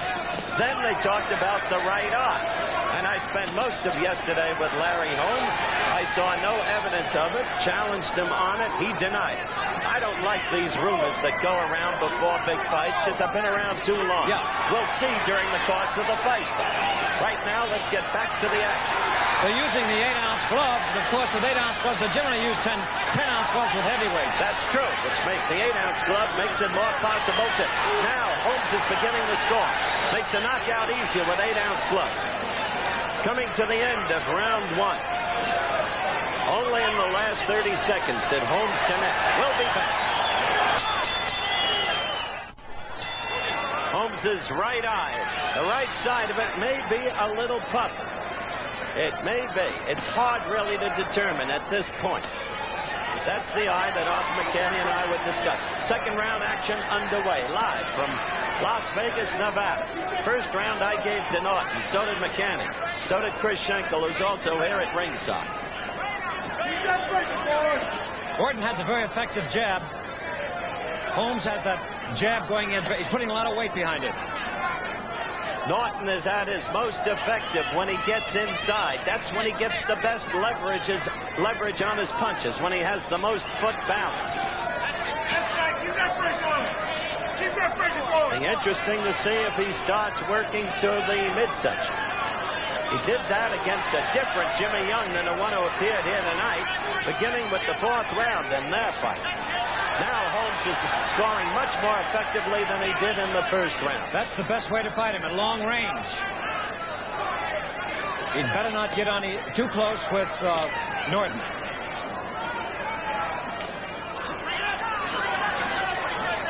This is second round action, ladies and gentlemen, and this one has the look of a good fight. Jimmy Young did tremendous as we look at Holmes connecting with that left. Young did tremendous damage to his career. Came in woefully out of shape. A distressing performance from his point of view. The kid Ocasio, who beat him in a split decision, is just a kid. He didn't show enough to warrant much long-term hope for the future. Holmes is fighting an entirely different fight than when he fought Shavers. He's not showing in that vein, Arthur. He's not showing the side-to-side movement that he showed in that Shavers fight. He seems more willing to punch it out. In this round, Holmes fighting at long range is getting in. He got in a good right and left there. And Norton is having trouble getting past that left to get to him, which Norton wants to do. Note Norton lagging that back foot always. And this is a very good round for Larry Holmes. Absolutely, and this is the way he should fight him all night. If he can. There's beautiful another jab man in the ring. You can't always do what you want to do. We are now coming down to the last 35 seconds of the round, and the crowd is enjoying this one. Holmes looks in good shape. At 209 he is. But Kenny Norton at 220 was not too heavy. At 220, Jimmy Young was a balloon. We've got 15 seconds left in the second round. Oh, it hurt. It looked like he hurt Norton. Well there as Norton missed. Holmes now fighting with efficiency, looking sturdy and purposeful. We'll be back. You're looking at Kenny Norton. Round 3, the bell just sounding. You don't want to psychoanalyze a fight. Slayton, Norton's trainer, had a long talk with him between rounds. Norton looked troubled. I must say, I know Kenny Norton. He's having trouble getting past that left. And he was disturbed by the events of the second round, which Holmes clearly won. Now Holmes is getting that long left in there. And he's putting all his weight behind it, which is the way to throw it. Norton wanting there to get Holmes against the ropes where he does his best damage, unable to do so. Holmes keeping his pre-fight prediction that he would fight this fight in ring center, and he did exactly that as the storyline of this fight develops for you. That long left keeping Kenny away. Kenny wanting to get inside. Norton seems to fear that right hand, that overhand right of Holmes. Kenny Norton, knowing that for the umpteenth time in his life, he's got a crossroads fight. If he loses this one, that's got to be it for Kenny Norton at his age. Howard, look how low Norton keeps his left hand. He's vulnerable for a right hand. He keeps entirely too low. He's totally unafraid of Holmes's right hand. Holmes is not a knockout puncher. He's willing to take the right if he can get inside. It's the left that's keeping him off as you look at it. And so, here in the third round, Holmes is fighting his fight. Norton is trying to fight his kind of fight, but he hasn't been successful except in the first round. Often you're seeing Norton leave himself off balance and open after missing as he tries to get inside but is not able to do so. Again, we're live in Las Vegas, Nevada, and that piston-like left keeps moving out and into Norton, keeping Norton away. And Holmes is keeping the fight right in the center of the ring. But finally, Norton got in a good left. There is a redness in Norton's left eye. The left corner of the left eye already from the Holmes left. Kenny swinging with that looping right, but not connecting. Holmes purposeful. You can see it in his face. It was not bluster, it was real confidence. I wondered if the confidence was apparent or real. It appears to be real. Kenny covering up after a right lead, but not scoring any damage with it. Now Kenny is throwing a very effective jab. Howard. There he goes. That was a good left jab by Kenny. Kenny had said he beat Norton with the left jab, but only on infrequent occasions has he been able to do that. The end of the third round coming up. Good fight so far.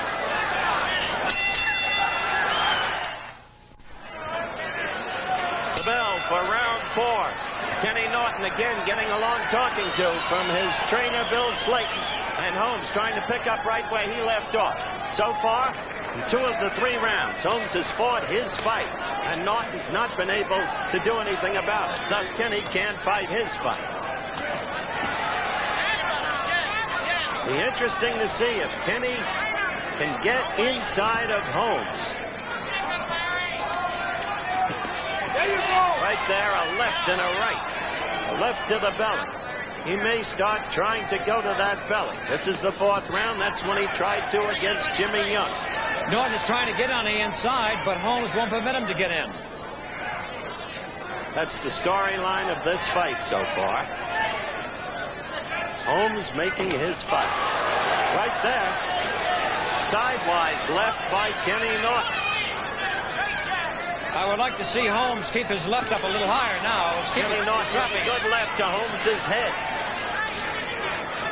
Now, Holmes reverting to the left jab, which is a stinging left jab, not just In most cases, a flicking jab, but a stinging jab. Yeah, he has all his weight behind it.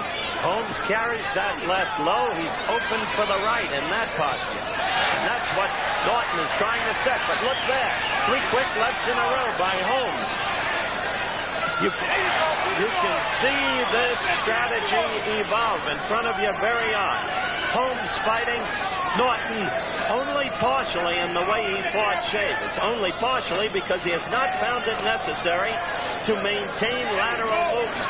On his toes, dancing left and sometimes going back right. There's something that I noticed, Howard. Holmes is raising his right elbow when Norton throws that wild left hook, and he's catching it with it. This is 4th round action, ladies and gentlemen. That was the voice of Arthur McCanny. Holmes with a good quick combination on the inside. Holmes dominating this fight. Kenny trying to cover. There it is. That's the right that's going to work, because Kenny is keeping his left entirely too low. Kenny getting in an occasional left, but not able to get past that left of Holmes. As you watch Kenny fight Holmes, don't you wonder why he gave Ali so much trouble? Because certainly Ali's left has been a super weapon through the years. And when Kenny fought Ali, Ali was a lot younger. If you're in the studio, Muhammad, keep listening. Holmes is in no way afraid of Ken, the way he's boxing him. He's doing an excellent job. We're coming to the end of the 4th round. Holmes at present in command. Let's quick look at Larry Holmes, the bell for the 5th round. We're right under Norton's corner. During the break between rounds, he was being told Norton was to relax, to feint easier, and then to use his left. Said the way you're doing it now, Horton comes in with his left in response to you, and he's jabbing in, doubling up on you, and he's killing. At 30 seconds now into round 5. And Norton is a troubled fighter. It's a scheduled 15-rounder. Holmes has never gone 15. But Norton is really a troubled fighter. His movement seemed jerky at this point. He's coping with himself, grappling with himself, trying to figure out how to get inside. Look at Holmes, pawing with that left, the way you so often used to see Ali do. Norton is going right into that jab all the time. Basic storyline here, folks, is simple for you to follow, even if you're not boxing fans. Larry Holmes is controlling this fight through the use of the right there. The best blow by Norton in the fight. He got in a stinging right to the left cheek of Larry Holmes. Holmes had dropped his left. I told you Holmes is keeping his left low, and Norton finally got in a stinging right. That may renew Kenny's confidence, because I've told you that Kenny, and I've known it for years, has the look of a troubled fighter. But look at Holmes coming back with the combination. Now Holmes, Howard, should start dancing. Well, maybe so, but I'll tell you right now, Holmes is not a knockout puncher, and Norton knows that, and that's one thing Norton has going for him. It's that piston-like left. Now they're telling Norton from his corner, over the top, get over that left and get to him with his right. Holmes is really scoring now. Great combination. That stinging right. This has again been Larry Holmes's round. Look at that left getting in. That was a nice left jab on Norton's part. 2 beautiful jabs. This is 5th round action. Norton's trying desperately to land that right hand. He just can't do it. He did once, just once.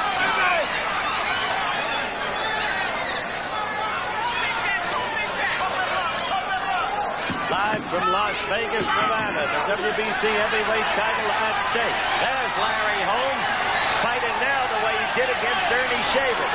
On the toes, dancing, moving, forcing Norton to chase him. And then quickly, the piston-like left. I have covered at least 6 of Holmes's prior fights.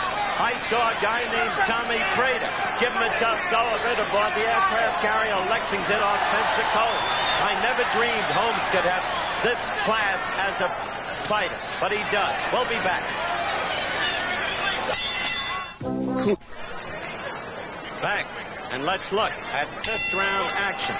Kenny Norton getting in his best blow of the fight, but Holmes otherwise dominating the round. The bell is rung for the 6th round. The fighters go at it.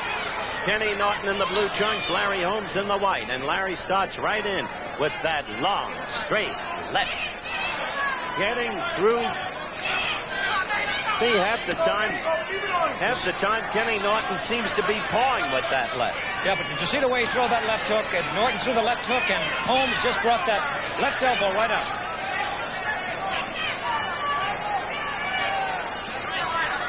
Kenny Norton has to know he has not been able to make his fight so far. I've heard Slayton talking to him in the corner, and he has to know it. But how's he going to change his tactic? Right there, a wild left again. He blocked it beautifully with his right elbow up.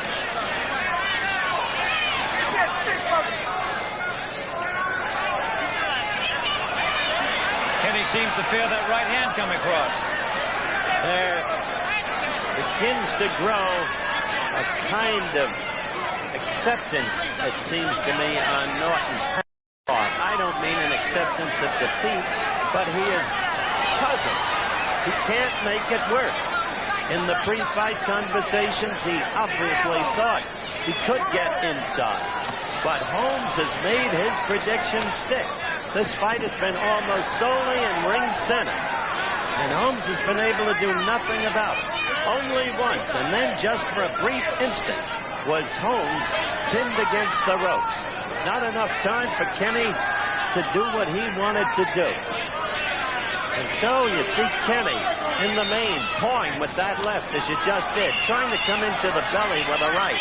But Holmes is pawing, then Holmes is scoring steadily with that left. It's clearly the dominant blow of the match, again and again and again. It's fallen into, as Holmes put it, his pattern. Good right fight. That overhand right by Norton. That's his hope for the fight, clearly. He came in with it, and it's gone. Holmes with the low left, and Kenny again with a right. Now, if he can get in enough of those, Kenny will be able to begin to make his fight. You can be sure, because Holmes will begin to decline from the power of the punishment. Holmes has settled down a lot now. He ought to start like he's dancing now. This is the only way to fight Ken. We're in the final 15 seconds of round 6, and Holmes is now evidencing the kind of movement again that he showed against Shaver. And he knew he had to do it. He's fighting cleverly because he was stunned by the Norton right. We'll be back. All right, we're back live, and watch. Right now, that was Norton's second stinging right of the night. Holmes took it. He was momentarily hurt, but he took it, and that's another good sign from Holmes. Holmes, in my book, won the last round. Arthur McCanny's too. And I've given Holmes every round since the second. 5 rounds to 1. We gave Kenny Norton the first round.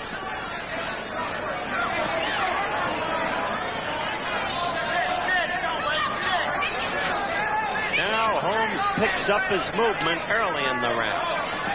Seems to me he's at his best when he's on the move, because he's young and he still can get enough leverage and balance to make that left work, as he did that.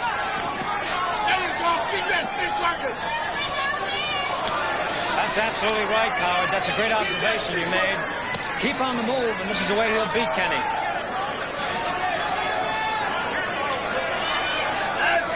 That was the voice of Arthur McCanny here at ringside with me.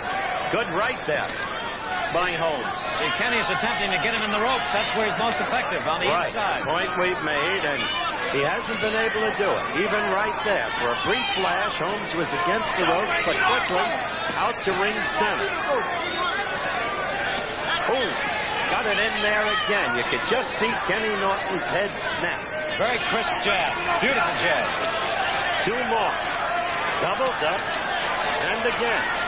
And bouncing on those toes.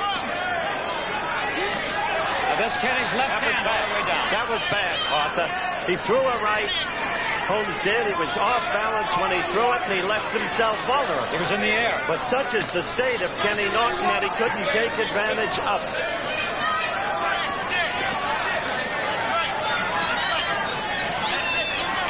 That's another thing Holmes has learned very well. How to slip a punch. Use the head as well as the arms and legs. Did it very well against Ernie Shavers. 7th round action, and Larry Holmes, so far at least, fighting a beautiful fight. Larry better keep his left hand high. He's going to get tagged with the right. That's possible. He's been tagged twice, but overall, right there. That's what Norton wanted him to do. Kenny thought he finally had him in the corner, but no. Holmes got out of it, and Kenny was left off balance. We're down to 20 seconds left in round 7.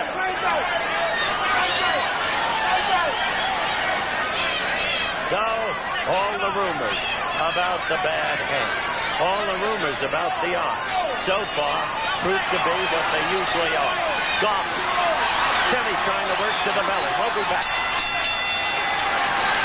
Over that left eye, just above the left eye, there's a gash, and that can kill a fighter, as you know. Blood flowing down can blind him, and Holmes senses all of this. Watch from his corner, comes out fighting, smoking. This is the way Holmes would like to end it. Beautiful slip then. Break Norton down. Kenny suddenly with 2 good straight left jabs that he connected with. Hadn't been able to do it throughout the fight. Fighting for his life now. That's what they told him in his corner. He keeps walking into that jab all the time, Kenny does. Oh, Norton in this round so far is working his own left jab better than he's worked it anywhere in the fight since the first round. Got to be worried about that left eye, which is puffy. Blood starts to come from that.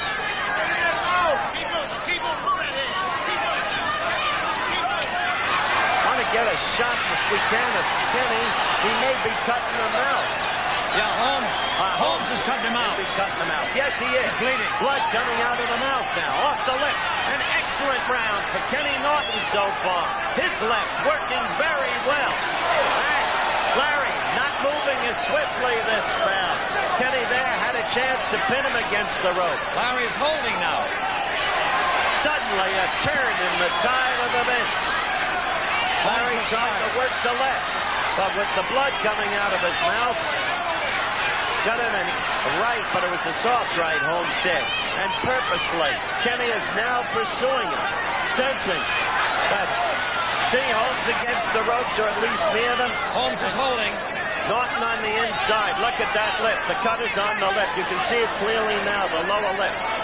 So the fighter tastes his blood, his own blood. Not a happy experience, I'll tell you. This is definitely Ken's best round. Oh, he's got it. This round, clearly, it's Ken Norton's round. No question about it. Up to this point, we've got 40 seconds left in the round. Now, Holmes dancing, getting in a couple of jabs. But there's Kenny's left. Holmes with a right. But this round, Norton has made his left jab work for him. And that's been the difference. 2 good quick lefts by Holmes, but a left and a right by Norton. Kenny now much more aggressive. You can see that he feels suddenly that he can handle this situation, going down to the belly. Once he can fight his kind of fight, he's an excellent tactical fighter. Holmes better get off the rounds about over. And so it ended with Norton on the rope, with Holmes on the ropes and Norton giving it to him. And suddenly, in the 8th round, Norton had a big round. We had given 6 in a row to Holmes. So the fight is still, from our point of view, one-sided. But it is Norton who has the punch. Let's look. They're working on that mouth. Okay. Try and pick up the conversation. Take a deep breath now. Feel it now? That's it. That's it. It's apparently stopped the flow of blood. It seemed to be, from this distance, and even with the close-up, as they work over Kenny's left eye, I told you about that, both the tongue and the lower lip of Holmes that was cut. Kenny with the left eye puffing. Did you see that upper lid? Right there, you had a good shot of it as we approach the 9th round. And suddenly, instead of a Holmes walkaway, we had Kenny Norton coming back. A veteran fighter. Well, Holmes better revert to his former style and do a lot more dancing. Right now, he's doing just that. The quick left. But right there, Norton made his left work again. Holmes working the left again. Kenny, who made his left work for him in the 8th round. Let's see if he can sustain.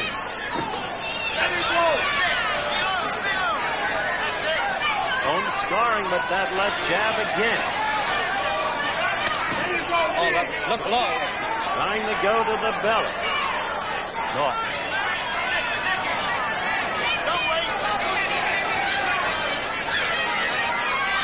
Holmes is beating into the punch.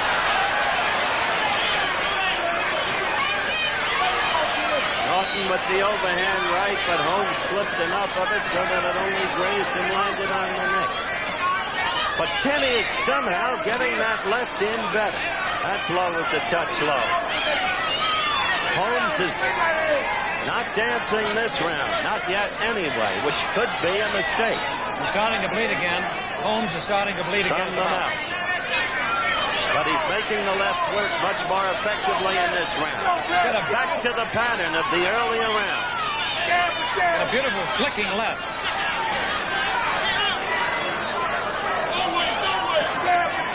Holmes better stop moving quickly. We'll get back to that dance style and keep jabbing if he wants to. Keep up that same effect.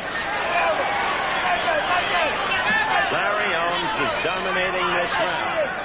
Norton's hopes were raised by the 8th round when he did damage to Holmes.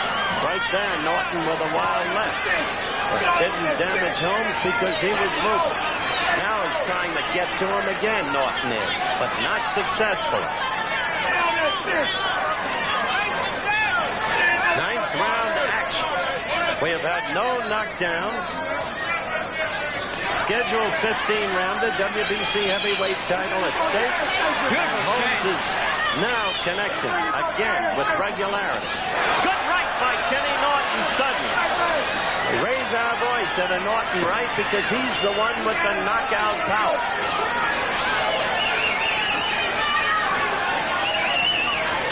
Good right again. That left is going lower and lower of Holmes. Holmes coming back with the jab. But he feels those rights. Clearly, however, as we approach the end of this round, it seems to me that Holmes is again dominated with his left jab. Holmes is dropping his guard to the round coming up.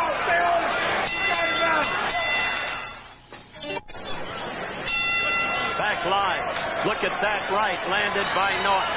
The bell for the start of the 10th round. It must be said that Holmes has taken the best that Norton could throw. Larry is in superb condition. And if he's been materially hurt, he hasn't shown. Never staggered. Right there, Holmes was off balance and Norton's left got in.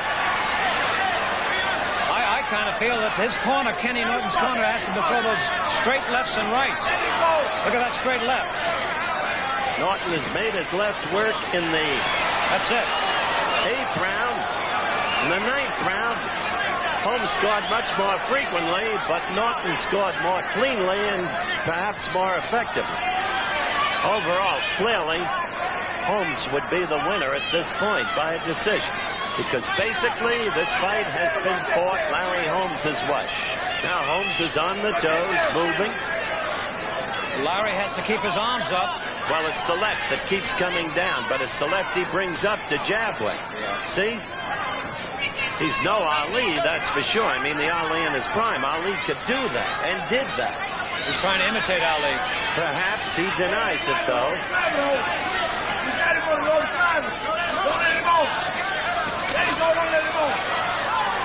That's a big swelling over Holmes' left eye.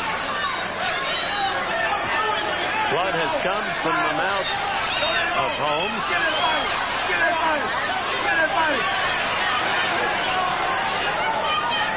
Kenny is pushing the fight now, but he can't seem to get him in a corner. That's what he wants to do.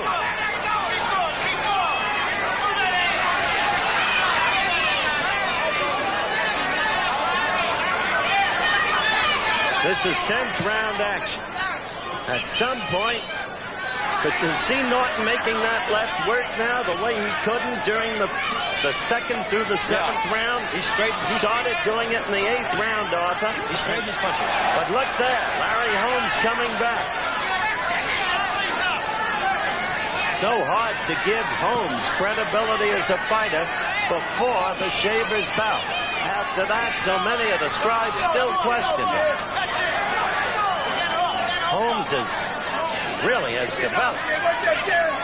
Holmes doesn't seem to have much power in that right hand. He's not a knockout puncher. No, he really is. No, I know that. And that's one of the best things Norton had going for him coming into this fight. He knows that he's not likely to be knocked out, though clearly any man who's 209 pounds can knock out another man if everything is perfectly right. We're coming to the end of the 10th round, which was not one of the better action rounds of the fight. We'll be back. Well, live from Las Vegas, Nevada, the bell for round 11. It's been a tough fight. There have been no knockdowns. It's been a commanding fight thus far, in my view, for the boxing skills of Larry Holmes, who overall has made the fight his way. Norton began to come to life in the 8th round, which clearly he won. The 9th round could possibly have been called even. In the 10th round, Holmes seemed to come back and dominate the round. Now we're in the 11th round.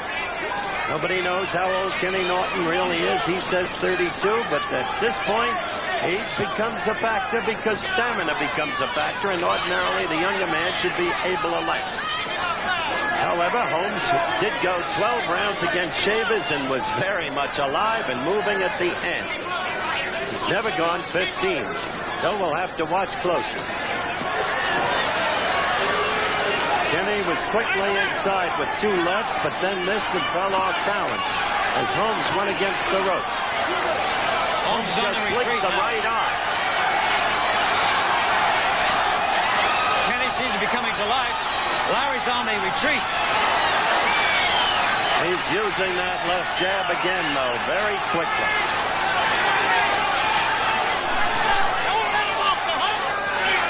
Kenny is the aggressor in this round so far.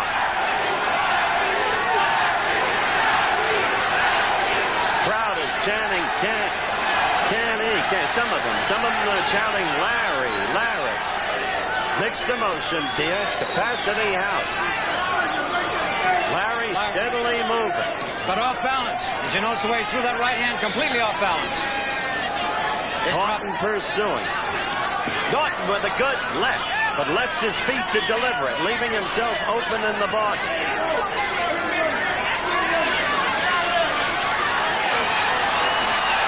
Got to give credit to Norton. He's a game fighter. Every time he's gone into the ring. A good left by Norton. He's given the fans their money's worth. Win or lose. Now he's got Holmes against the rope. For the first time in the fight, he had Holmes the way he wanted him. And he tried to pour in the punishment on the midriff. This is 11th round action. And Holmes is really moving. Trying to stay away. Norton pursuing. Yeah, Kenny's trying to make a fight of it now. Norton knows he's behind and way behind. Right there, he's got him against the ropes again. Twice in one round. Well, Holmes said he would never be. And Norton was leveling the punishment. This is where we told Larry Holmes not to get on those ropes. This is a big round so far for Kenny Norton as we approach the end of the round. This round fought Norton's way. Good round for Norton.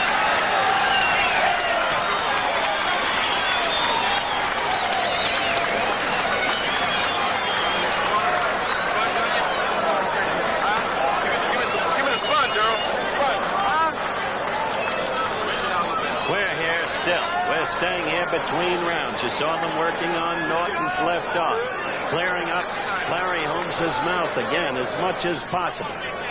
Fatigue may be setting in a little bit on the younger man, Larry Holmes, if the 11th round was any index.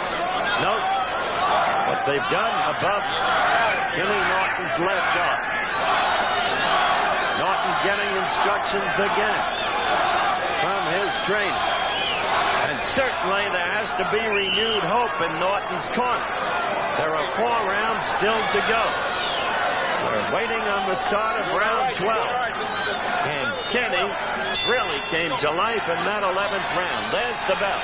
Now let's quickly, as you had a quick flash of Joe Louis, quickly Norton's left gets in, and Norton again. Let's see how and if Holmes can regain command of the pace of this contest.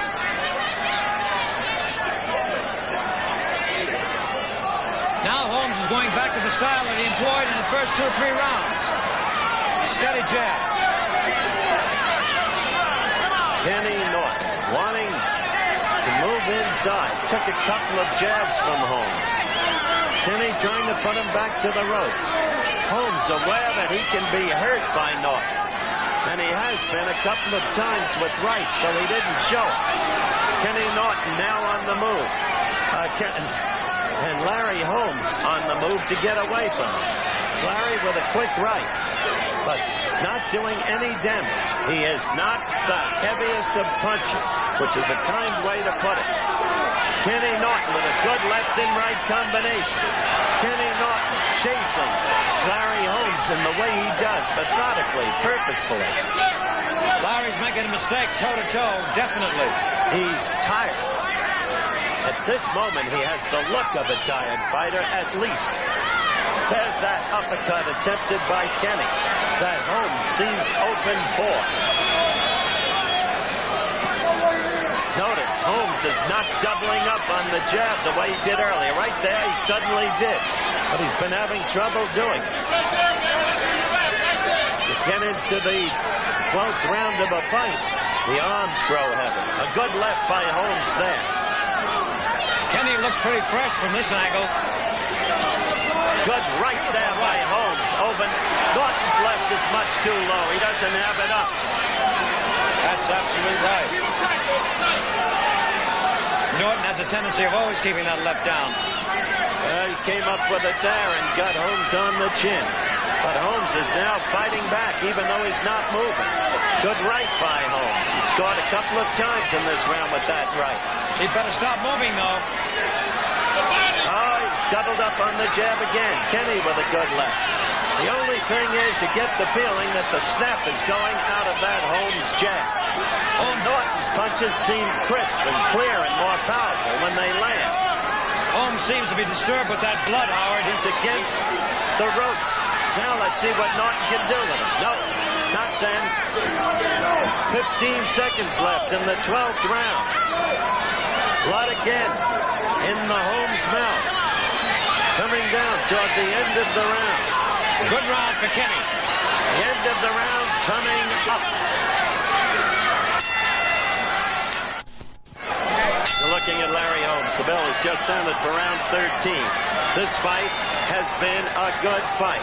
Though there have been no knockdowns, it's been an action fight. It's been an interesting tactical fight. Holmes dominating throughout the early going. Right there with that flicking, piston-like left. Should have said flicking, I should have said sting. It suddenly looks crisp again. It was not in the last 2 rounds. Norton has been coming on over the last 3 rounds. From way back, he's come back to a spot where he has a chance to win this fight. A knockout, of course, would be the way to do it. That's what he would think.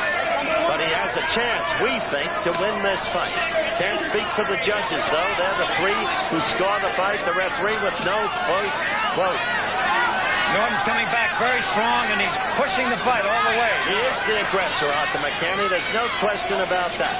But he still is not doing the clean job that he would like to be doing. That left still keeps him away enough to make him less effective than he would want to be. This is the 13th round. Holmes making a better go of it.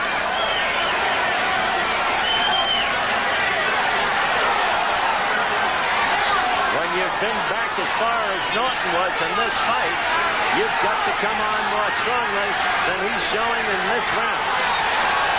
Holmes is making a good comeback in this round. That left is working for him again.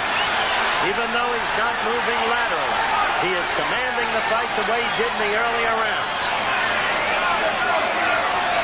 This may convince a lot of skeptics about Larry Holmes. He's doing a great job in this round. He really is. He hurt Norton there with his right. He used the left and right in combination and hurt Norton. Another right hurt Norton in a left. A good big round for Larry Holmes, just when he wanted it to reestablish command of the fight. Yeah, he's beating Kenny to everything now. All the skeptics who said Holmes didn't have it. Skeptics who went back to the time Bobbitt chewed him up at West Point. Skeptics who said he never fought anybody, and then an old man in shavers. Holmes may change their mind with this. Holmes' right is working Holmes beautifully. has really got Norton in trouble now. He's working. Norton's half staggering. He's working Norton over. A tremendous round for Larry Holmes. Norton the good right. And Norton desperately trying to fight back. We're coming up to the end of the round. Less than 15 seconds to go. A tremendous round for Larry Holmes. Kenny Norton really hurt. Holmes trying to measure. Here's the end of the round. And will not go to a commercial. The crowd on its feet, cheering for Larry Holmes. You can see this crowd. They knew that suddenly Holmes had retaken command.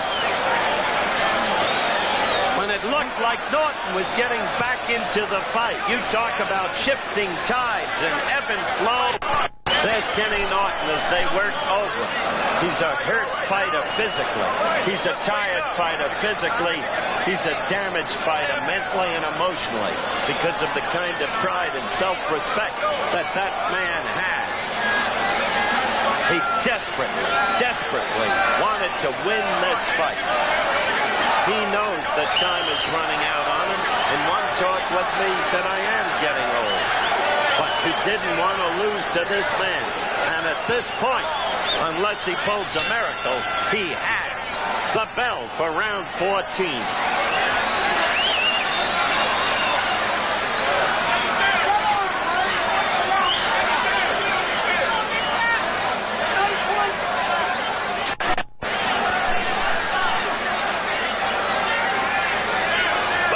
Was the fight we expected. We didn't expect the drab, listless, let-down performance of woefully out-of-shape Jimmy Young. He may have killed off his own career.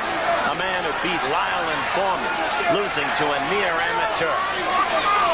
Kenny has slowed down a great deal now. Kenny woefully off balance after that miss. In desperate trouble, but still gamely fighting on. 14th round action. The ill feeling between the two, while still there latently vanishing in the face of the action, each desperately trying to get at the other, but Holmes succeeded because of that left. Now on the inside, Norton trying to come through with the uppercut. This is the time, Arthur, that Larry Holmes should be moving. He's got the fight in control. This is the time he should be moving. Instead, he's giving Norton a chance to come back.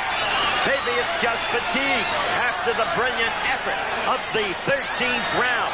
But there is no movement thus far in Larry Holmes in the 14th round. And Norton got in a good right. And Norton is scoring. Larry's very tired. That's why he can't fight. He can't move. He's trying to move right now. Up and down. Suddenly in the last 4 or 5 rounds, the tide of this fight after total domination by Larry Holmes. The WBC heavyweight title at stake. Norton using the uppercut on the inside. Now Holmes got the right there. Norton scoring again. Holmes visibly fatigued. The legs not moving. Norton scoring with quick combinations to the head. On the inside with those short, crisp blows. That's where he's so effective. So suddenly Norton comes up with a good round. When it appeared he was ready to be taken. He's going to go out in the 13th round. He is back with a vengeance in the 14th round. The question, is it possible in the judge's mind for Norton to have made up in the later rounds, exclusive of the 13th, the points he lost in the early? Look at Holmes ropes. He half staggered there. He's against the ropes. He can't move. He can't get out of the way. And now he's trying to fight back. But Norton has him in the corner. Norton is equally tired. I said the arms grow heavy, but he's working him over. We're almost at the end of the 14th round. Big for Kenny Norton.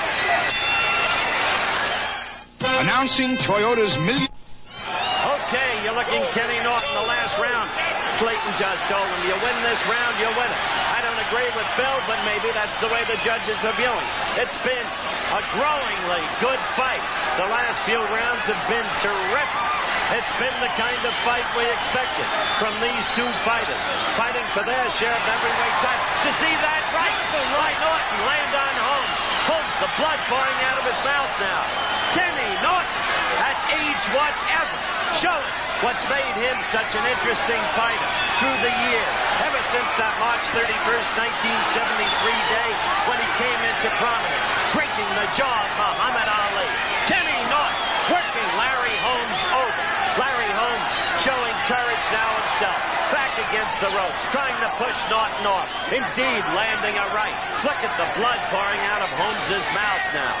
All of the pre-fight talk is gone between the two. Now there is only this. And Kenny Norton is purposeful, methodical, working on the inside. Came up with the left, scored heavily. Kenny Norton desperately, we think, needing to knock the opponent out. But look at him. He could yet do it. He is really wiping up Larry Holmes at the moment. Coming back real strong in this round, Kenny Norton. No movement left in Larry Holmes. None at all. Kenny now a little weary. Punching himself out, perhaps. But still trying to get that one clean blow that would send Holmes to the floor. There have been no knockdowns in the fight. Holmes unwilling to go. Less than a minute to go. No, we've got a little more than a minute to go in the fight. And Norton with the right again. Fans are on their feet, many of them. I'd say half the house. Norton with a left, Norton with a right and a left. Norton on the inside. Norton, who has come to life in the late rounds, despite a round where Holmes excelled in the 13th. Larry trying to fight back, knowing he's got to hang on. Norton clearly in command in this round, eating up Larry Holmes. Holmes taking the punishment. Anybody wants to know if Holmes can take it? Look at this. Larry Holmes' mouthpiece just fell out of his mouth. Larry Holmes standing up to the very best Norton can offer. What are they going to say now? I guess that Norton can't punch. I'll give Holmes the credit for courage. He's barely standing on his feet. He was sidewise a second ago, but he is still standing and trying to throw his own left. We have less than 15 seconds left in the fight. Kenny is tired. The sting has gone out of his punches. He's punched himself out. There'll be no knockdown.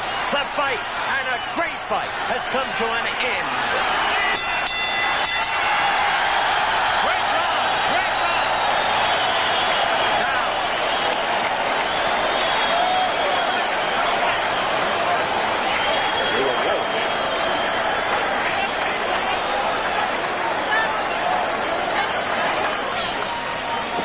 well, the bedlam has overtaken us. Fans trying to pour over us up into the ring. The scene in the ring is pure bedlam. I tell you, I've heard a lot of labels placed on Larry Holmes through the years. And I've been with boxing 25 years. But I never saw a guy put on a gutsier stand at the end of a fight than Larry Holmes just did. And as for Kenny Norton, through all of the years, and despite the advancing years, to have come back the way he did, it's hard now to tell how the judges are going to score this fight. It really is. Holmes had built up such a commanding lead, but you can't tell about judges. We've learned that through the years with all of the controversial decisions. However, if Holmes has won this fight, and this is the end for Kenny Norton, which it doubtless would be under such circumstances, he goes out in the very real sense, the winner.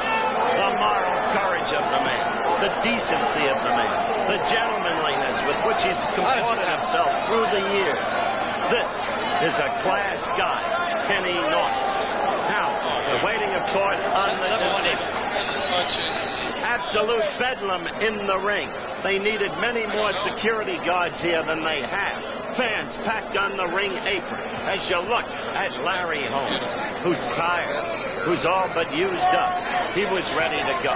As Norton seemed ready to go in the 13th, Holmes seemed ready to go in the 50th. But neither man went. And so you folks who stayed with us,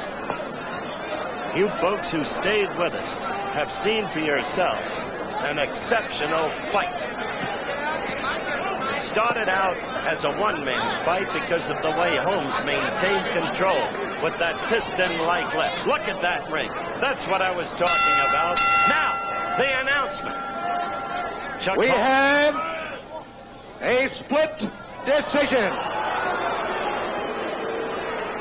Judge Harold Buck scores 143, 142, Holmes. Now, Judge Libbit scores 143, 142, Norton. How close? How close? Judge Joe Swessel scores it 143, 142 for the new WBC champion of the world, Based upon that early lead, Holmes has been declared the winner. Now I can't see from my position into that melee. Look at that ring. I haven't seen one like this, and this is a lesson for the people here to ring that ring with security guards. The fighters themselves, as fatigued as they are, could get hurt. But 143, 142, two judges voted for Larry Holmes, and the other for Kenny Norton, 143, 142.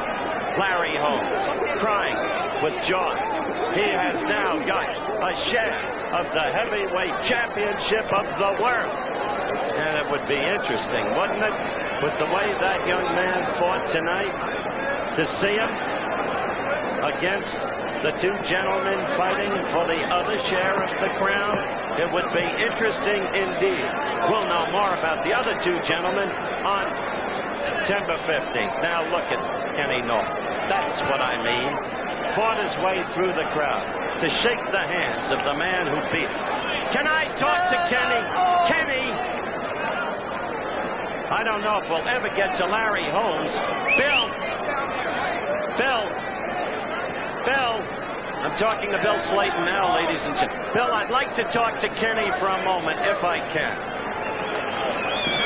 I know how tired he is, and I know how distressed he is. Kenny,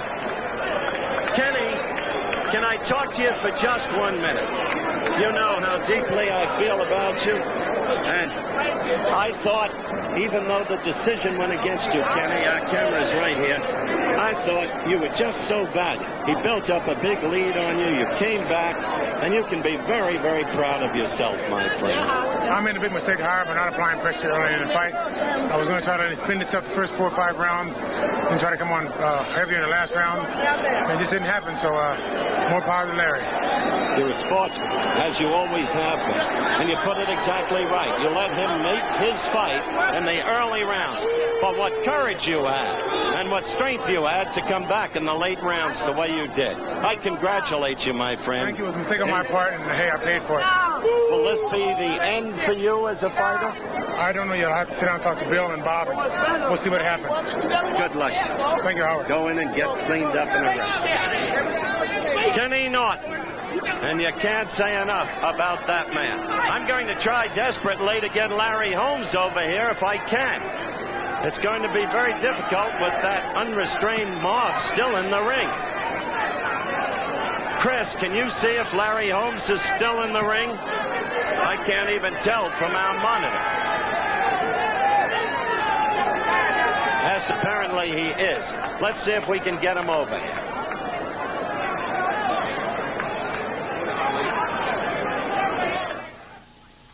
Muhammad, quick comment. Same night. Jimmy Young, Ken Norton. Who would have believed they would have got beat? I believe I would have believed it was happening to me. It's never can't tell what's going to happen. It just goes to show you. Now We have a new man, 2 champions, Larry Holmes and Spinks, and both of them are ugly. And you'll be there September 15th. I'm the pretty man, and I got to come back and whip both of these guys and straighten this whole thing out and get out with my title. Have you ever seen a tougher fight? You recall Manila, 1975, Frazier. And I think that was much tougher, what you saw, Frazier, Manila fight. And also, me and Norton, number 2. Thanks for joining us. I don't take those punches. Thanks for coming with us. Okay, let's go back out to Las Vegas. Howard Cosell. Okay, we're back here. Larry Holmes is in his dressing room. You see him stretched out. They're working over. He's half dead from fatigue. Okay. That's about the story here and now. Travel arrangements made through and a promotional fee paid by United Airlines. United built the largest airline in the free world around you. This has been an exclusive presentation of ABC Sports, recognized around the world as the leader in sports television. Larry Holmes, the winner. Howard Cosell, Arthur McCanny, Chris Schenkel. It's a new hour of comedy when